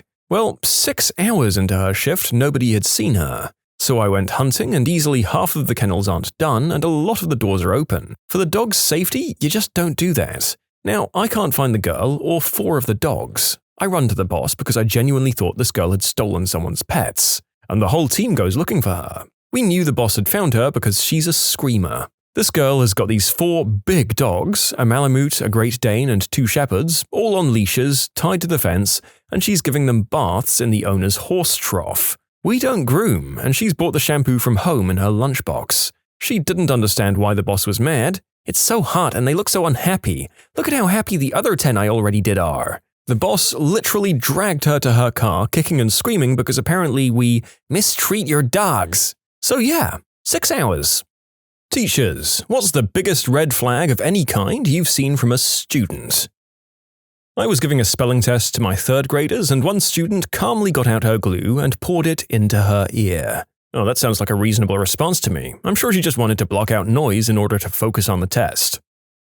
Oh, I had managed to push this other student out of my brain. So let's call him Brian. Brian was a 6th grader. Brian was, on first glance, a classic case of look at me disease. He constantly needed to be the center of attention, he needed to be liked, but he was also very sensitive. He'd been in my class about 2 weeks when he first broke down crying during a lesson. I pulled him aside to talk privately and asked him what was the matter. Mr. Bones, these other kids just don't understand. I'm not trying to be annoying. I've had a hard life, and everyone's just making fun of me without knowing what I've been through. He said all of this through big, wet tears. I really felt for the kid and tried to make him feel better. He continued, when I was in 1st grade, I saw my younger sister get unalived by a drive-by. It happened right in front of me. It was so awful. And then just full-body, heaving sobs. This was literally in my 1st month of teaching. I wasn't prepared for this, but I tried to do my best for the kid. I had someone from the office come and get him, and in my free period following the class, I called his mother. The way she responded with such nonchalance chilled me to the bone. Mr. Bones, my son Brian lies like a rug. He's an only child, and he's only ever been an only child. So I'm thinking to myself, wait, what the frick? But what about these tears, I asked her. She said, when my son was 2 years old, he'd sit in front of the mirror and make himself cry. He'd practice it over and over, and I'd tell him to stop it because he was scaring me. I just didn't even know how to respond to that. I can't even remember how we wrapped up the conversation. The next day, Brian starts crying in class. I pulled him out and told him about the conversation I'd had with his mother. He raised his head up, his face stained with tears, and he had the biggest smile on his face as if you just told him we were going to stop at McDonald's on the way home. Not elated, not benign, just pure, waxy-faced nightmare fuel. Since that day, I pegged him to become one of those kinds of serial killers who burns through a ton of different identities. I actually came across some social media posts years after the fact. He's a substance dealer now, so I guess that's better than being a face-eating murderer. That is indeed better than cannibal serial unaliver, correct. However, I find it hard to believe that someone with that particular sociopathic tendency to lying and manipulating won't have made a lot of people unhappy in some other way. Without treatment, of course, nobody's truly without hope. The author has left another dose of mini-stories and factoids about our dear Brian. Brian cried maybe once more in my class after that day, but he seemed to realize that I wasn't going to fall for it. I do believe him to have been a sociopath, not a psychopath. It wouldn't surprise me if he was still a sociopath. This was easily the most manipulative kid I've ever taught. In spite of his mother's comments to me, he still had her fooled most of the time when he got in trouble. She often claimed that Brian's teachers had it out for him.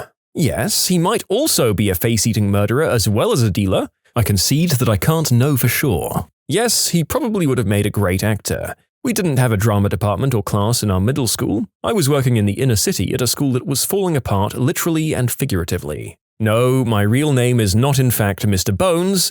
Lots of parents don't get their kids the help they need for a variety of reasons. Sometimes it's because they're crappy parents. Sometimes they work crazy hours to raise a kid or several kids on their own and they get overwhelmed. Sometimes they're in denial. I can't really say what Brian's mum's case was. She meant well, but I think it was easier for her to not confront the path her son was going down, hence the whole dealer thing. I won't reveal exactly where I worked, but it was name-checked in California Love by Tupac. A few people have called this fake and called me a lying CUCK. I taught several years ago for a short period of time. Average burnout time for teachers is 3 years, so be kind to your kids' educators. They see your kids more than you see them. No, I'm not Brian, and he's not wearing my face and using my login info. I haven't seen Split, but I'm pretty sure Brian wasn't in it. He's too busy running that trap house. And not all Brians are evil, just the ones who replied to me to tell me that not all Brians are evil. Hashtag not all Brians. I teach middle school math. We have a Saturday school once a month for students with failing grades to get extra help in whatever subject. One kid didn't want to be there and was placed in a conference room in the office so that he didn't disturb the other kids. So this kid pulled out a tooth, an adult tooth. He pulled it out of his face and it was terrible. The best part was that I had to run to grab some copies from the area he was in and checked in on him. Smiling, gap in teeth, he tells me, "Hey, my tooth fell out." This is honestly the worst thing I've read all day. I remember a kid in 5th grade that would crap in his pants, reach down there, pull some out, roll up little dookie balls and throw them at the other kids, all while laughing like he was having the time of his life. That's gotta be some kind of red flag. I'm not a teacher, by the way, but I saw the question and instantly thought of this kid. I was in the 5th grade in 1980. The protocol for handling this kind of behavior in children is probably different now. I really hope he got some help.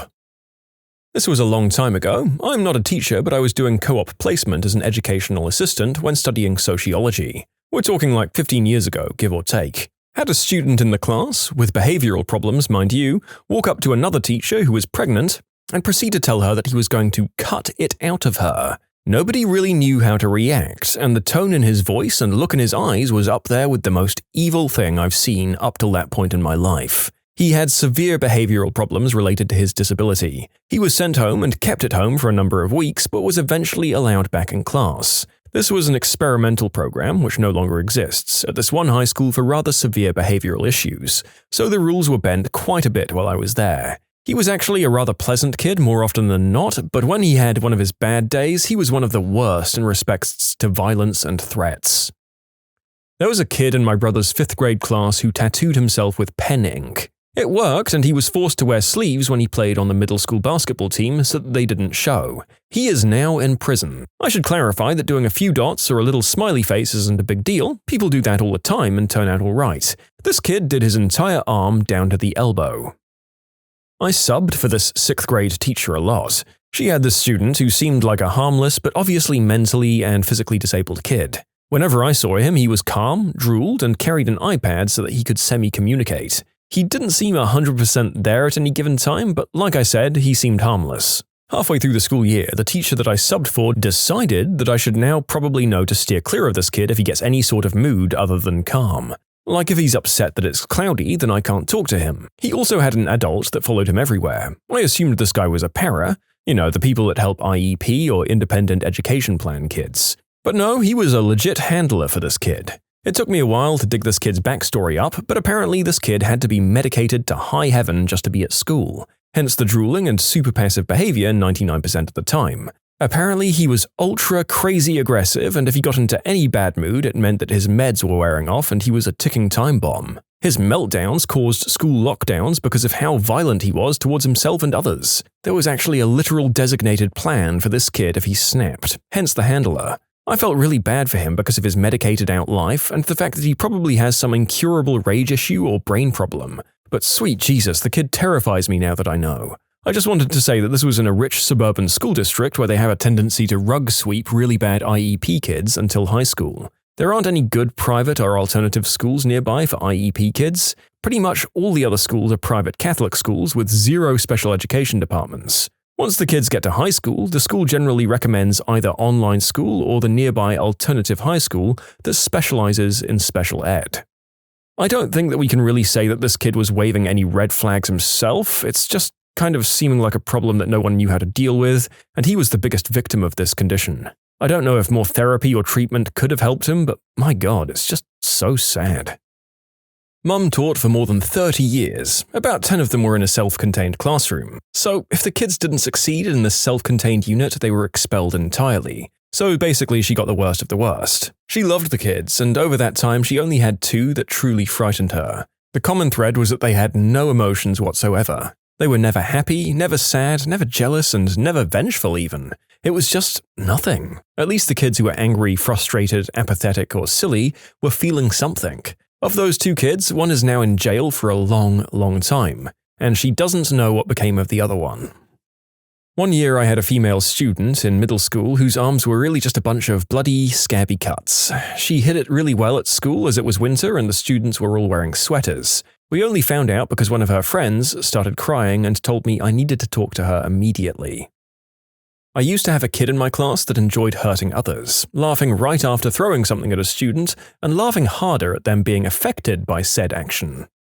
I was in charge of an after-school program for junior high and high school students aged 13 through 18. One time I was waiting for a 13-year-old girl to get picked up from her friends, and this was the conversation I heard across the room while they were messing with the whiteboard. Girl number 1 drew the symbol of the Third Reich. Girl number 2 said, "You can't do that, that's bad." "Why?" said the first girl. "I don't know, it's just bad." Girl number 1 then says, "Oh, it's okay, my dad has it tattooed on his chest." I didn't really know what to say at that point. I should add that I was working in a semi-rural part of the US, and the dad was a white guy who lived in a trailer park. I'm not one for stereotypes, but I'm pretty sure the guy wasn't Hindu or Buddhist. But I do appreciate that so many people tried to look for a silver lining in it. You can submit your own stories to be featured here on the channel. The story submission link is in the description below. And if you want to listen to some vibey music in the background, check out easymode, also linked below, and subscribe. Wife is a teacher. 8th grader would smear his own number 2 on the restroom walls. Threatened to commit the unspeakable act on my wife in the comments section on her classroom YouTube channel, which was a rookie mistake using your real name as your username. When we called out for it, parents lawyered up and said that no one could ever prove his account wasn't hacked, so he had no way of knowing it was him. Later, my wife found a note near her classroom door in his handwriting saying that he was going to go on a rampage in the school and that he already knew where everyone was going to hide. The school went on lockdown and he was later found hiding in the woods behind the soccer fields. When questioned about it, he said he ran because he was scared. I could go on. That kid will likely go on a rampage in his high school. Oh, the worst? I guess I had a student with claw marks over her eyes. Like legit looked like someone had scratched her eyelid. The whole upper area right under her eyebrow was scarred and it was like too small to have been an animal. Me and a coworker asked about it. She started getting defensive, and once a kid starts stammering and making excuses, you've got to make the call to CPS. I got fired for making the call. Apparently I hurt the school's standing in the neighborhood because I snitched, and the kid got removed from her family and sent to another state. Another kid had trouble staying up in class. Turned out his house was at the center of a substance bust later that year. God, that was a fun time. I teach in an area that's been very, very affected by the opioid epidemic. I taught a student who was well known to be addicted to smack. He was also the person who gave his mother her first dose of it. Sadly, his mother eventually succumbed to taking too much of it herself. The last time I saw him, he had self-tattooed on his arm, "I killed my mum," in huge letters. My mum is a special education teacher, mostly kids with autism and learning disorders, middle school-aged kind of thing. But her program had gotten students who don't fit into regular classes, so they get dumped into her program. One of the students, about 6 or 7 years back, was super weird. He was mouthy, hated authority, and was a lot bigger than the other kids. He wrote, "I'm going to R-word Miss Teacher" in bright red Sharpie on a paper that he had to pass in to another teacher. They called his parents into the school to talk about it, and the student's mum started laughing. She said that her child had a weird sense of humor, but he means no harm to anyone. She also had another student whose parents had him miss school on December 21st, 2012, because the world could end and they couldn't expect him to spend his final day in school. There's a kid in this preschool class, aged 5, that says the most off-the-wall stuff. So far this school year, she said that her dad is going to come to the school and attack people and their families, that she has a doll that will come to this other little girl's house and go full Annabelle on her butt, and finally that her dad shoots kittens. At this point, I'm thinking of calling CPS or at least pushing the issue with the school district, because there's no reasonable explanation as to why a 5-year-old would be saying these disturbing things. I'm not a teacher, but I had a kid in the 2nd grade with me try to take my eye out with a pencil. Multiple times. He was obsessed and had to be taken out of class and dealt with on several occasions. Never anyone else, just me. And his reasoning? He looked me in the eye and said, "You did the same to me in my past life." The stoic, intense look on his face when he said that still gives me chills. My cousin, currently in 1st grade, had a girl in his class throw a computer tower in their classroom and slapped and punched the teacher as she tried to gain control. To my knowledge, nothing ever happened to the girl because the teacher and the girl's mother are good friends. They don't want to ruin her time at school by reporting the incident. My mum used to teach in a boys' secondary school. This one kid was generally a jerk, violent, rude, and provocative. One day, the deputy head dropped down dead of a heart attack in front of some of the kids at break time. Less than 10 minutes later, this particular kid was imitating the teacher, dying in front of the others and laughing for their entertainment. Not in the least fazed by what he'd seen, and had no idea that what he was doing was horrifying. And just to clarify, this kid was in year 10, so he was 14 or 15. This was not an awkward way to deal with what he'd experienced, he just thought it was funny. The teacher's wife worked at the school, and when she came back after the funeral, he did his little impression for her too. Oh boy, yeah, fairly safe to say that that was not cool, to say the least. I mean, there are some kids who have a weirdly removed attitude to death or aren't very good at processing it for any number of reasons, but you know him better than any of us people on the internet and seem to have a prior history with him, so I guess we'll take your word for it. I had a classmate who really wanted to hurt the others for fun. If there was blood, he'd celebrate it no matter if he was expelled. A real follower of Korn. Blood for the blood god. Student skipped the week or two that he had pool time at PE. Counseled his parents at conferences, and he was exhibiting some gang tendencies. Oddly, so were the parents. I found out later that year he'd skipped pool PE class because he'd had his last name tattooed across his back in Old English. This was a 14-year-old. My mum has taught kids for nearly 40 years. The only one that ever truly scared her was a kid that used to act like he was sucking up until he thought she wasn't paying attention. Case in point was when she gave everyone a Christmas gift before break. He fawned over how great the gift was and that he was going to cherish it forever. The second he thought she wasn't looking, he threw it in the garbage. He was 9. As a side note, I worked with him at a telemarketing place in high school. I remember when he told me that he'd been diagnosed as a sociopath. He was eating an ice cream cone while explaining it to me and said, "Basically, a sociopath means I'd feel the same way eating this ice cream as I would killing a dog." Ugh. The fact that he explained his diagnosis so clearly and understandably is very interesting to me. I had a kid who would pinch and slap someone else with an infection around his mouth purely to see them in pain. When he lost his crap, she didn't flinch, showed no remorse, and was scarily intelligent. I think there might be some issues there. Also, a kid putting a Stanley knife to someone's neck and laughing as they tried to free themselves. It was my first and only year of teaching.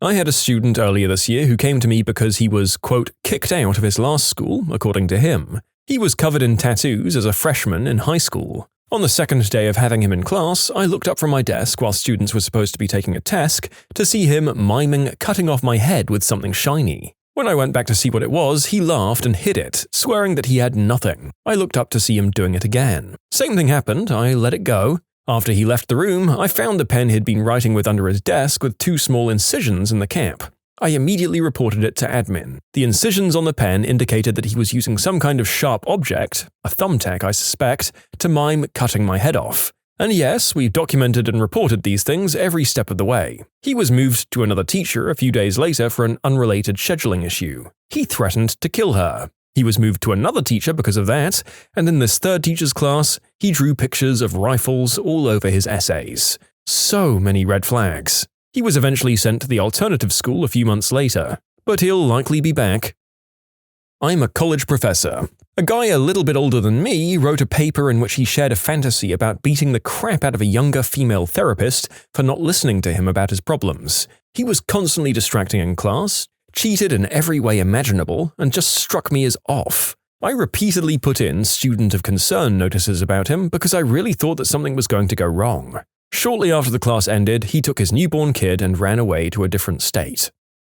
You know, I might have set off a red flag for teachers when I was in 3rd grade. I'd always pull my pants all the way down to my ankles when I peed at the urinal, and obviously I'd get constantly made fun of for it. Well, it got very tiring and hurtful, so one day when I dropped my drawers to pee, the boy that walked up in the urinal besides me, like seriously, who walks up to pee side by side with someone anyway? He started running his mouth off and I just nonchalantly pivoted and peed all up and down his leg. The principal called my mum and I was tactfully talked to at home about how it's good to stand up for yourself, but that wasn't an appropriate way. Then my dad took over and explained how I really needed to basically not get completely undressed to pee standing up at a urinal. Oh god, you've reminded me. I used to pull my pants all the way down and it started to draw attention. I was in 1st or 2nd grade. One day, this kind of rough kid came into the bathroom while I was peeing. I thought he was going to mock me or kick my butt, but he casually told me that I should really just use my zipper, and made it sound easy. He walked me through it. It was incredibly sweet and merciful, and from that day forward, I used my fly.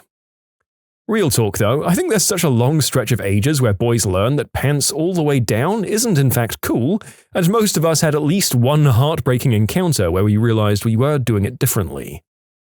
I taught second grade for a bit, and one time I had a child come from a behavioral class because he scored high on a lot of tests. He was big for an 8-year-old, had no spatial awareness, and would accidentally hurt the other students. One time he celebrated and flung his arms out and clotheslined one of my students, dropping her to the floor and giving her a nasty gash and bloody nose. There was a lot of blood. Now, I said he was from a behavioral class, so he was really smart but lacking in terms of maturity and other things. He constantly shoved his hands down his pants and would pick his butt and sniff it in public. I'd always call him out on it and he'd stop immediately. He'd also throw big fits if I took recess time away from him for no homework or for misbehaving. This one day we had a lockdown drill. During a lockdown, no one's supposed to make a sound, and it's extremely serious. He fooled around the whole time and was giggling and talking. I was very upset with him, so after it ended, I revoked his recess completely. He went ballistic and lost his crap. He picked up his desk and launched it across the room and started screaming, and grabbed a pencil and tried to jab himself hard in the stomach with it. I managed to restrain him while an aide took the pencil and then took him outside the hall to calm him down. That didn't really work out as he kept becoming more violent. Eventually, he was sent home. The rest of the class was pretty mortified and afraid of him. There was a chunk of desk that flew off from how hard he threw it. An 8-year-old. I'm also a male teacher at about 175 pounds, and I work out pretty frequently, and I could feel how strong he really was when I restrained him. That kid was intense. About a month after that, he started making really great progress, and his grades kept improving, along with his behavior. But I honestly was so wary of him for the rest of the year, waiting for something to go down again. Do fast food workers ever sabotage meals when their customers behave like jerks?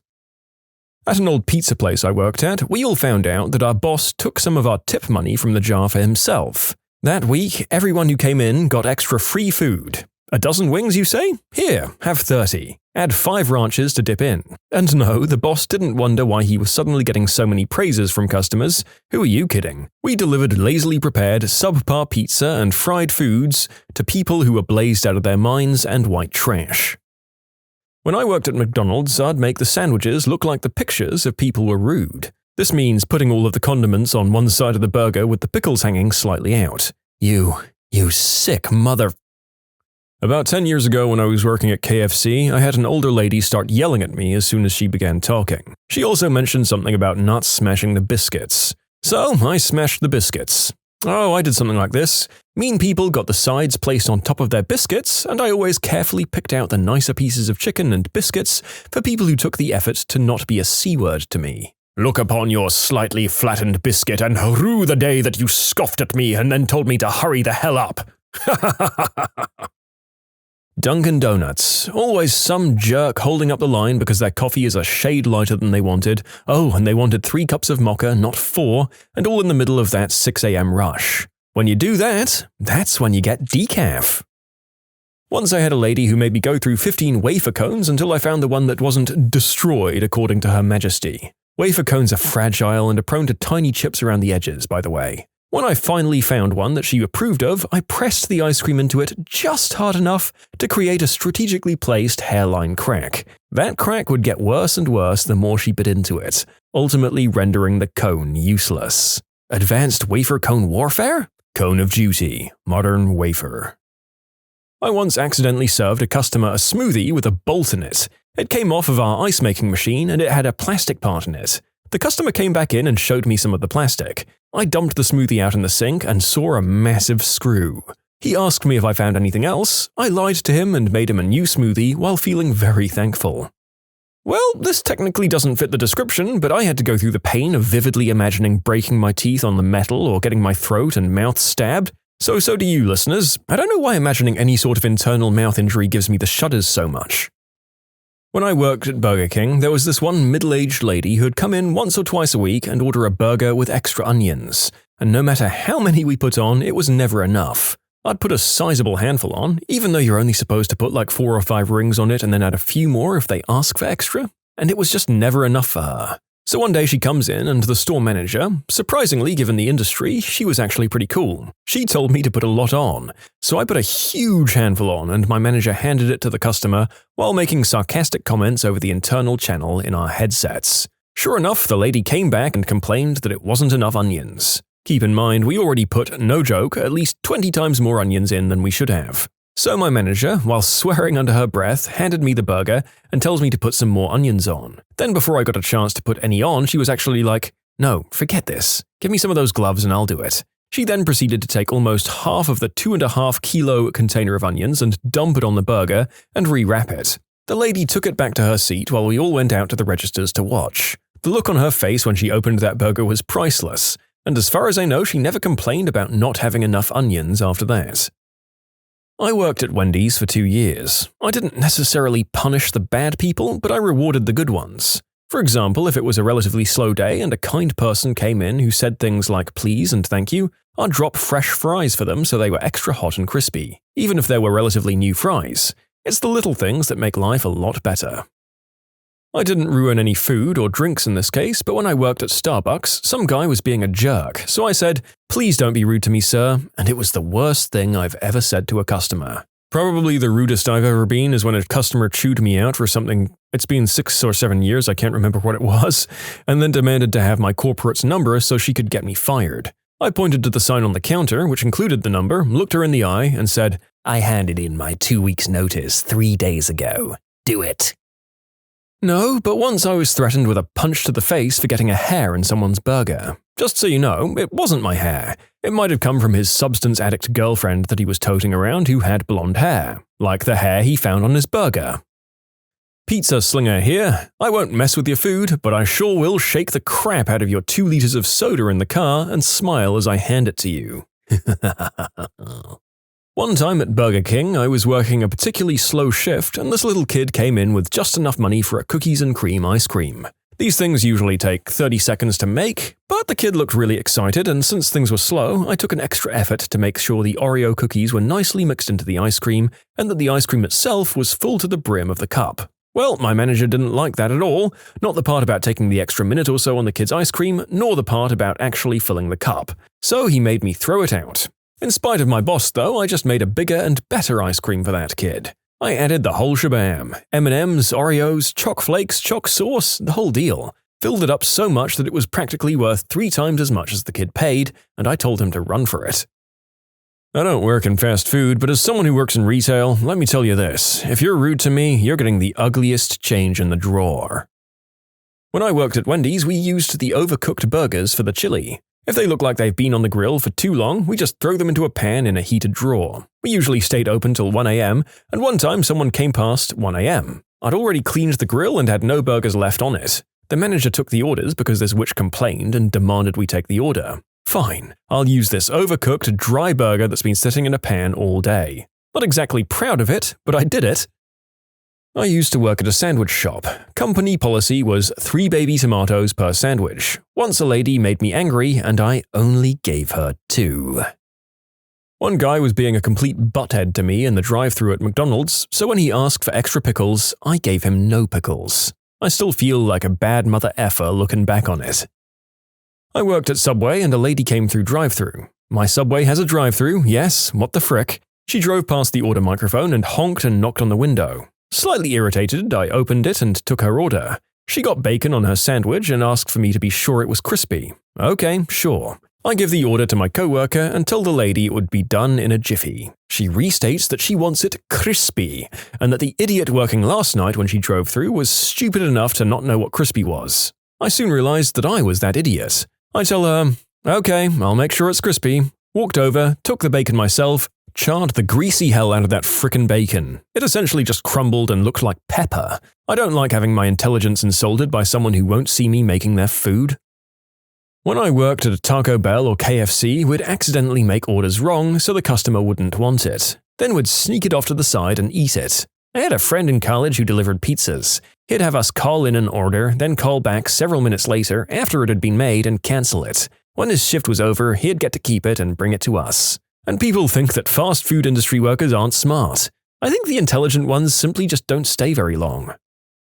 I never did anything myself, but I witnessed a female employee blow her nose on a burger after a customer called her the C word. And she had a cold too. Yep, we were real classy at that Carbondale Steak and Shake. Well, I just gagged, but that customer deserved something, so regardless of how revolting this was, I'm gonna let it pass. I don't care how dissatisfied you are. Slurs like this just aren't cool when you're leveling them against your teenage server. When I used to work at a baseball park as a fry cook, I remember this one time the biggest witch of a woman came in and ordered a cheeseburger. No problem. Keep in mind this is a small little league non-profit run-of-the-mill baseball park with a concession stand, so don't expect 5-star quality stuff. She orders said cheeseburger, and I grabbed it off the heating plate thing that we had to keep all the food we made hot. I'd cooked those burgers not even 5 minutes before she came in, so they were still pretty damn fresh. She then says, excuse me, I want a fresh burger, not the one that's been sitting there. I explained to her that I just recently put those burgers out, but she wasn't having it, so I said, screw it, and went ahead and made her a fresh one. So, when I gave it to her, this charming specimen proceeded to say, what? There isn't any lettuce or tomatoes or anything on this burger. Like I said before, rinky-dink baseball park. You don't expect 5-star quality here. I pointed out the fridge that held all the condiments and told her they're all right there and that you just put what you'd like on your burger. She then threw the biggest witch fit I've ever seen, screaming things like, I'm not the one who works here. It's not my job to make my own burger. You're the one who gets paid for this, not me. Now you either fix my burger or I'm getting your manager. Again, I complied because it was my first job ever, and I was only 14 at the time, so of course I didn't want to get in trouble. Finally, I put all of her stuff on her burger, still trying to be as polite as possible. I wrap it up and hand it to her. And again, she is not satisfied. She tells me she wants her burger cut in half for her. By this time, I'm completely fed up. I ask her the reason she needed it cut, hoping that this entire ordeal was for her child, which I gladly would have done, or at least some reason for me to feel obligated to grant her request. Her reason was simply, because that's how I like my burgers and I won't eat them any other way. By this time, I'm screaming inside my own head, then fricking starve, witch. But again, 14, didn't want to lose my job, so I complied. But, like people say, you never tee off the people who handle your food. So I took her burger to the back to cut it, and instead of getting a clean knife, I grabbed what we call our go-to tool, which was an old knife that we used to dig out dirt or caked up grease from the grill and deep fryer. Basically, every disgusting place you could think of, that knife had been there. Just for good measure, I scraped off some more gunk from anything I could find in my vicinity, and then cut her burger for her. I wiped the knife off on her burger, as if the burger itself were a cloth I was using to clean my knife. I came back, served her burger with a smile, and said, enjoy your meal. In short, the biggest witch ever came in asking for a burger that even a king or queen would find to be too much to ask for. I probably gave her some kind of stomach disease with a dirty knife that I used to cut the burger. You can submit your own stories to be featured here on the channel. The story submission link is in the description below, and if you want to listen to some vibey music in the background, check out easymode, also linked below, and subscribe. It wasn't an actual customer, but I did do something gross once. I was working at Little Caesars Pizza. For a string of about 4 nights, we were getting a late-night, large order that the buyer just kept flaking on. If no one in the store wanted them, they'd ultimately be thrown away. Well, it just so happened that a car full of 4 or 5 college-aged kids would camp out back and asked if they could have what we were throwing out those same nights. After a few nights, it was obvious they were the ones making the calls. So I swept the floor and put all of the floor dirt and debris under the cheese. We gave it to them with the rest of the pizzas and never had a late-night order like that again. This one chick complained that her fresh fries weren't fresh enough, so when the next batch came, I avalanched them with salt. A guy in my town was once caught crapping in the beans at Taco Bell. As someone who spent a week in the hospital earlier this year with hemorrhagic E. coli contracted from a crappy restaurant, screw that crap. When I was a teenager, I worked at Burger King.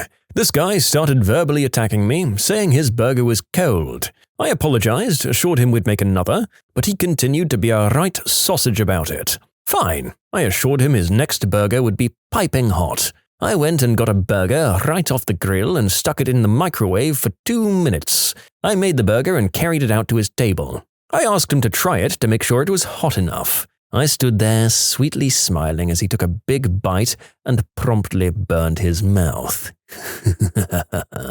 As he was frantically gulping down water, I asked him if it was hot enough. He nodded sullenly while still gulping down water. Still smiling, I said, "I'm so glad, sir. and nodded as if I was proud of a job well done. I turned on my heel, walking away, and felt like a queen for the rest of my shift.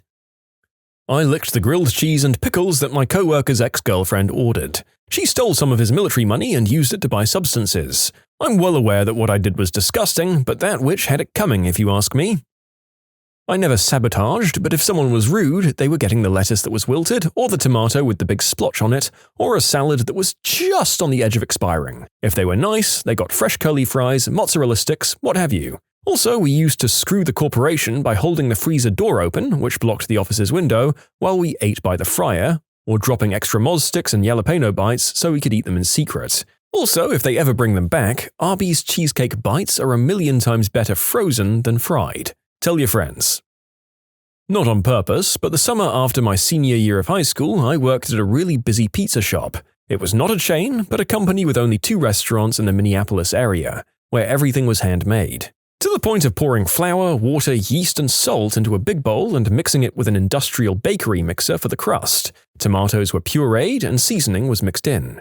Mushrooms were mixed with garlic and butter and baked. Cheese was sliced from a big brick with a meat slicer, one of those electric circular spinning blade things, but manual, the saw the back and forth kind of deals.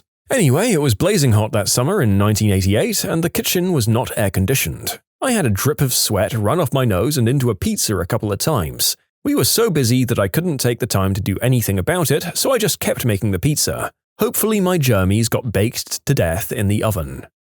Well, while it's very sweet that you're feeling guilty about this after all these years, let me assure you that anyone who's ever eaten at more than a few restaurants in their lives statistically has to have consumed a tiny amount of baked sweat and breath vapor in their food. People are making your food, things happen sometimes, literally don't sweat the small stuff. I've worked at Pizza Hut for 7 months and I've not seen any of my co-workers do anything to the food. Although I've seen many customers claiming that their food has hair in it or has been improperly made to try and get it for free. Okay guys, I think I've won this one. Tim Allen would frequently stop in at the coffee shop I worked at in Colorado. When he came in, he always had a good 6 to 10 people in tow and would always order these super high-maintenance orders for drinks. Like 2.5 shots, 30% foam, 165 degrees Fahrenheit, just stupid crap. And worst of all, after doing this, he'd never tip. Never. I'm talking not even the leftover change. And to all of you saying, "Why should you expect a tip? You make coffee." Frick you, I get paid peanuts. Anyway, I decided to move back home and was leaving this place of employment in a few days. In walks the toolman himself with his 8 friends and family, and they order their drinks. Upon completing his beverage and handing it out, he took a sip and made a stupid little lemon face and said it was too hot. So I make him another drink and he complains that it wasn't stirred enough. So I remake the drink, and he looks at me again and says, "I can taste the decaf, you know," with a smug little look on his face. I think to myself, I'll give you something you can taste. I took the lid for his drink under my apron and proceeded to paint every part of the lid with my hairy family jewels, inside and out. I handed it out along with a free drink coupon, and that's it. He frickin' loved that drink. In short, I teabagged Tim the Toolman Taylor with a tasty, testy treat. I cannot confirm if he went, "Eh?" when he drank it. No, but I've worked in real restaurants where buttholes would sabotage the food because they were angry with the owner. They'd screw up orders to waste food and cost money, F stuff up when the health inspectors came, soap the soup to make people sick, and just flat out steal food and booze. I used to work at a pizza joint, and there were plenty of times I wanted to sneeze on a pizza when a customer was a butthole to me or the person on the phone, but I could just never bring myself to do it. I'm Canadian though, so I might not count. Some cop asked for a liter of cola and was being a jerk about it, so I stabbed a hole in the side and covered it with a promotional peel-away sticker. Man, that guy was mad. When I was in high school, I had a very quiet and shy friend. I'd frequently decide to fight her battles for her. She dated a guy who ended up cheating on her. Shortly after, he came through the drive-thru of a local fast food joint I was working at. He ordered some fancy blended coffee drink thing, and I mixed a bunch of dirty mop bucket water into his drink before serving it to him. Screw that guy. Other than that, I've never messed with a customer's meal or service, no matter how much of a butt they were. While working at the same fast food place, a middle-aged couple came through in their old beater truck. They ordered something like a small fries, small drink, and 1 burger. When they rolled up to the window, the smell of strong Mary J came pouring out of their car and into the drive-thru window. I figured they had to be hungrier than what they ordered, so I gave them an extra couple of large fries, large soda, and a large milkshake. I couldn't get away with giving them free burgers. As a thanks, they offered me a hit, so I hung out the window into their truck and took a puff or two. It felt good, man. I forgot the pickles. On purpose. Chef for 11 years now. Never have I or a colleague done anything to foul anyone's meal. If I saw that happen, I'd throw out the offending dish, banish the chef, and call the cops. We're professionals. We act professional. Well, I can see that the internet has its own blind justice when it comes to vengeance, and their idea of a mean person is very black and white. I don't want to sound like a crusader, but I worked as a Starbucks barista in the Jewel drive-thru cafe once. Anytime I had a difficult person, I'd try 10 times as hard to please them, because who am I to judge someone's bad day? I want people to know that even though they're angry, my encounter with them can maybe liven up their day. I have a few stories where I went that extra mile and increased my team's tip revenue because of it. Good people, we are the only ones that can control our actions. And vengeance, in my humble opinion, is a defense mechanism that helps nobody. At the same time, when a customer enters into a business transaction with another human being, they've got no right to be a total C-word regardless of how their day's been. I've had many days where I'm in a crap mood, but that crap doesn't mean I can take it out on the teen at the frickin' drive-thru just so they can hopefully play psychiatrist and help my day. I used to work at Subway. One lady came in and started yelling at me while my boss was trying to tell me something relatively important. It was already pretty busy, and this lady had waltzed to the front of the queue and demanded I make her a sandwich. I asked her to wait a few seconds while I finished talking and listening to my boss, who was already mid-conversation. The lady said something like, "This isn't good enough," and left $5 on the bench and told me to make her whatever sandwich and she'd be back in 5 minutes. I made her a veggie patty with lettuce, a frickload of jalapenos, and red wine vinaigrette, which any sandwich artist in the world will tell you is the most foul sauce ever known to man. One of my coworkers sniffed that sauce and just blew chunks one day. She came back 20 minutes later, picked up her sandwich and change, and probably didn't enjoy the rest of her day. When I was a teenager, I threw a chicken patty on a fillet of fish when we were busy, and the fish was still cooking. The customer did nothing to make me angry, and I feel bad for it today. When you subscribe, make sure to hit the bell to turn on notifications. Put the playlist on in the background to finish listening to all the stories, or if you want some vibey music to put on in the background, check out easymode. If you like Am I the Genius, give Am I the Jerk a shot. Everything linked in the description.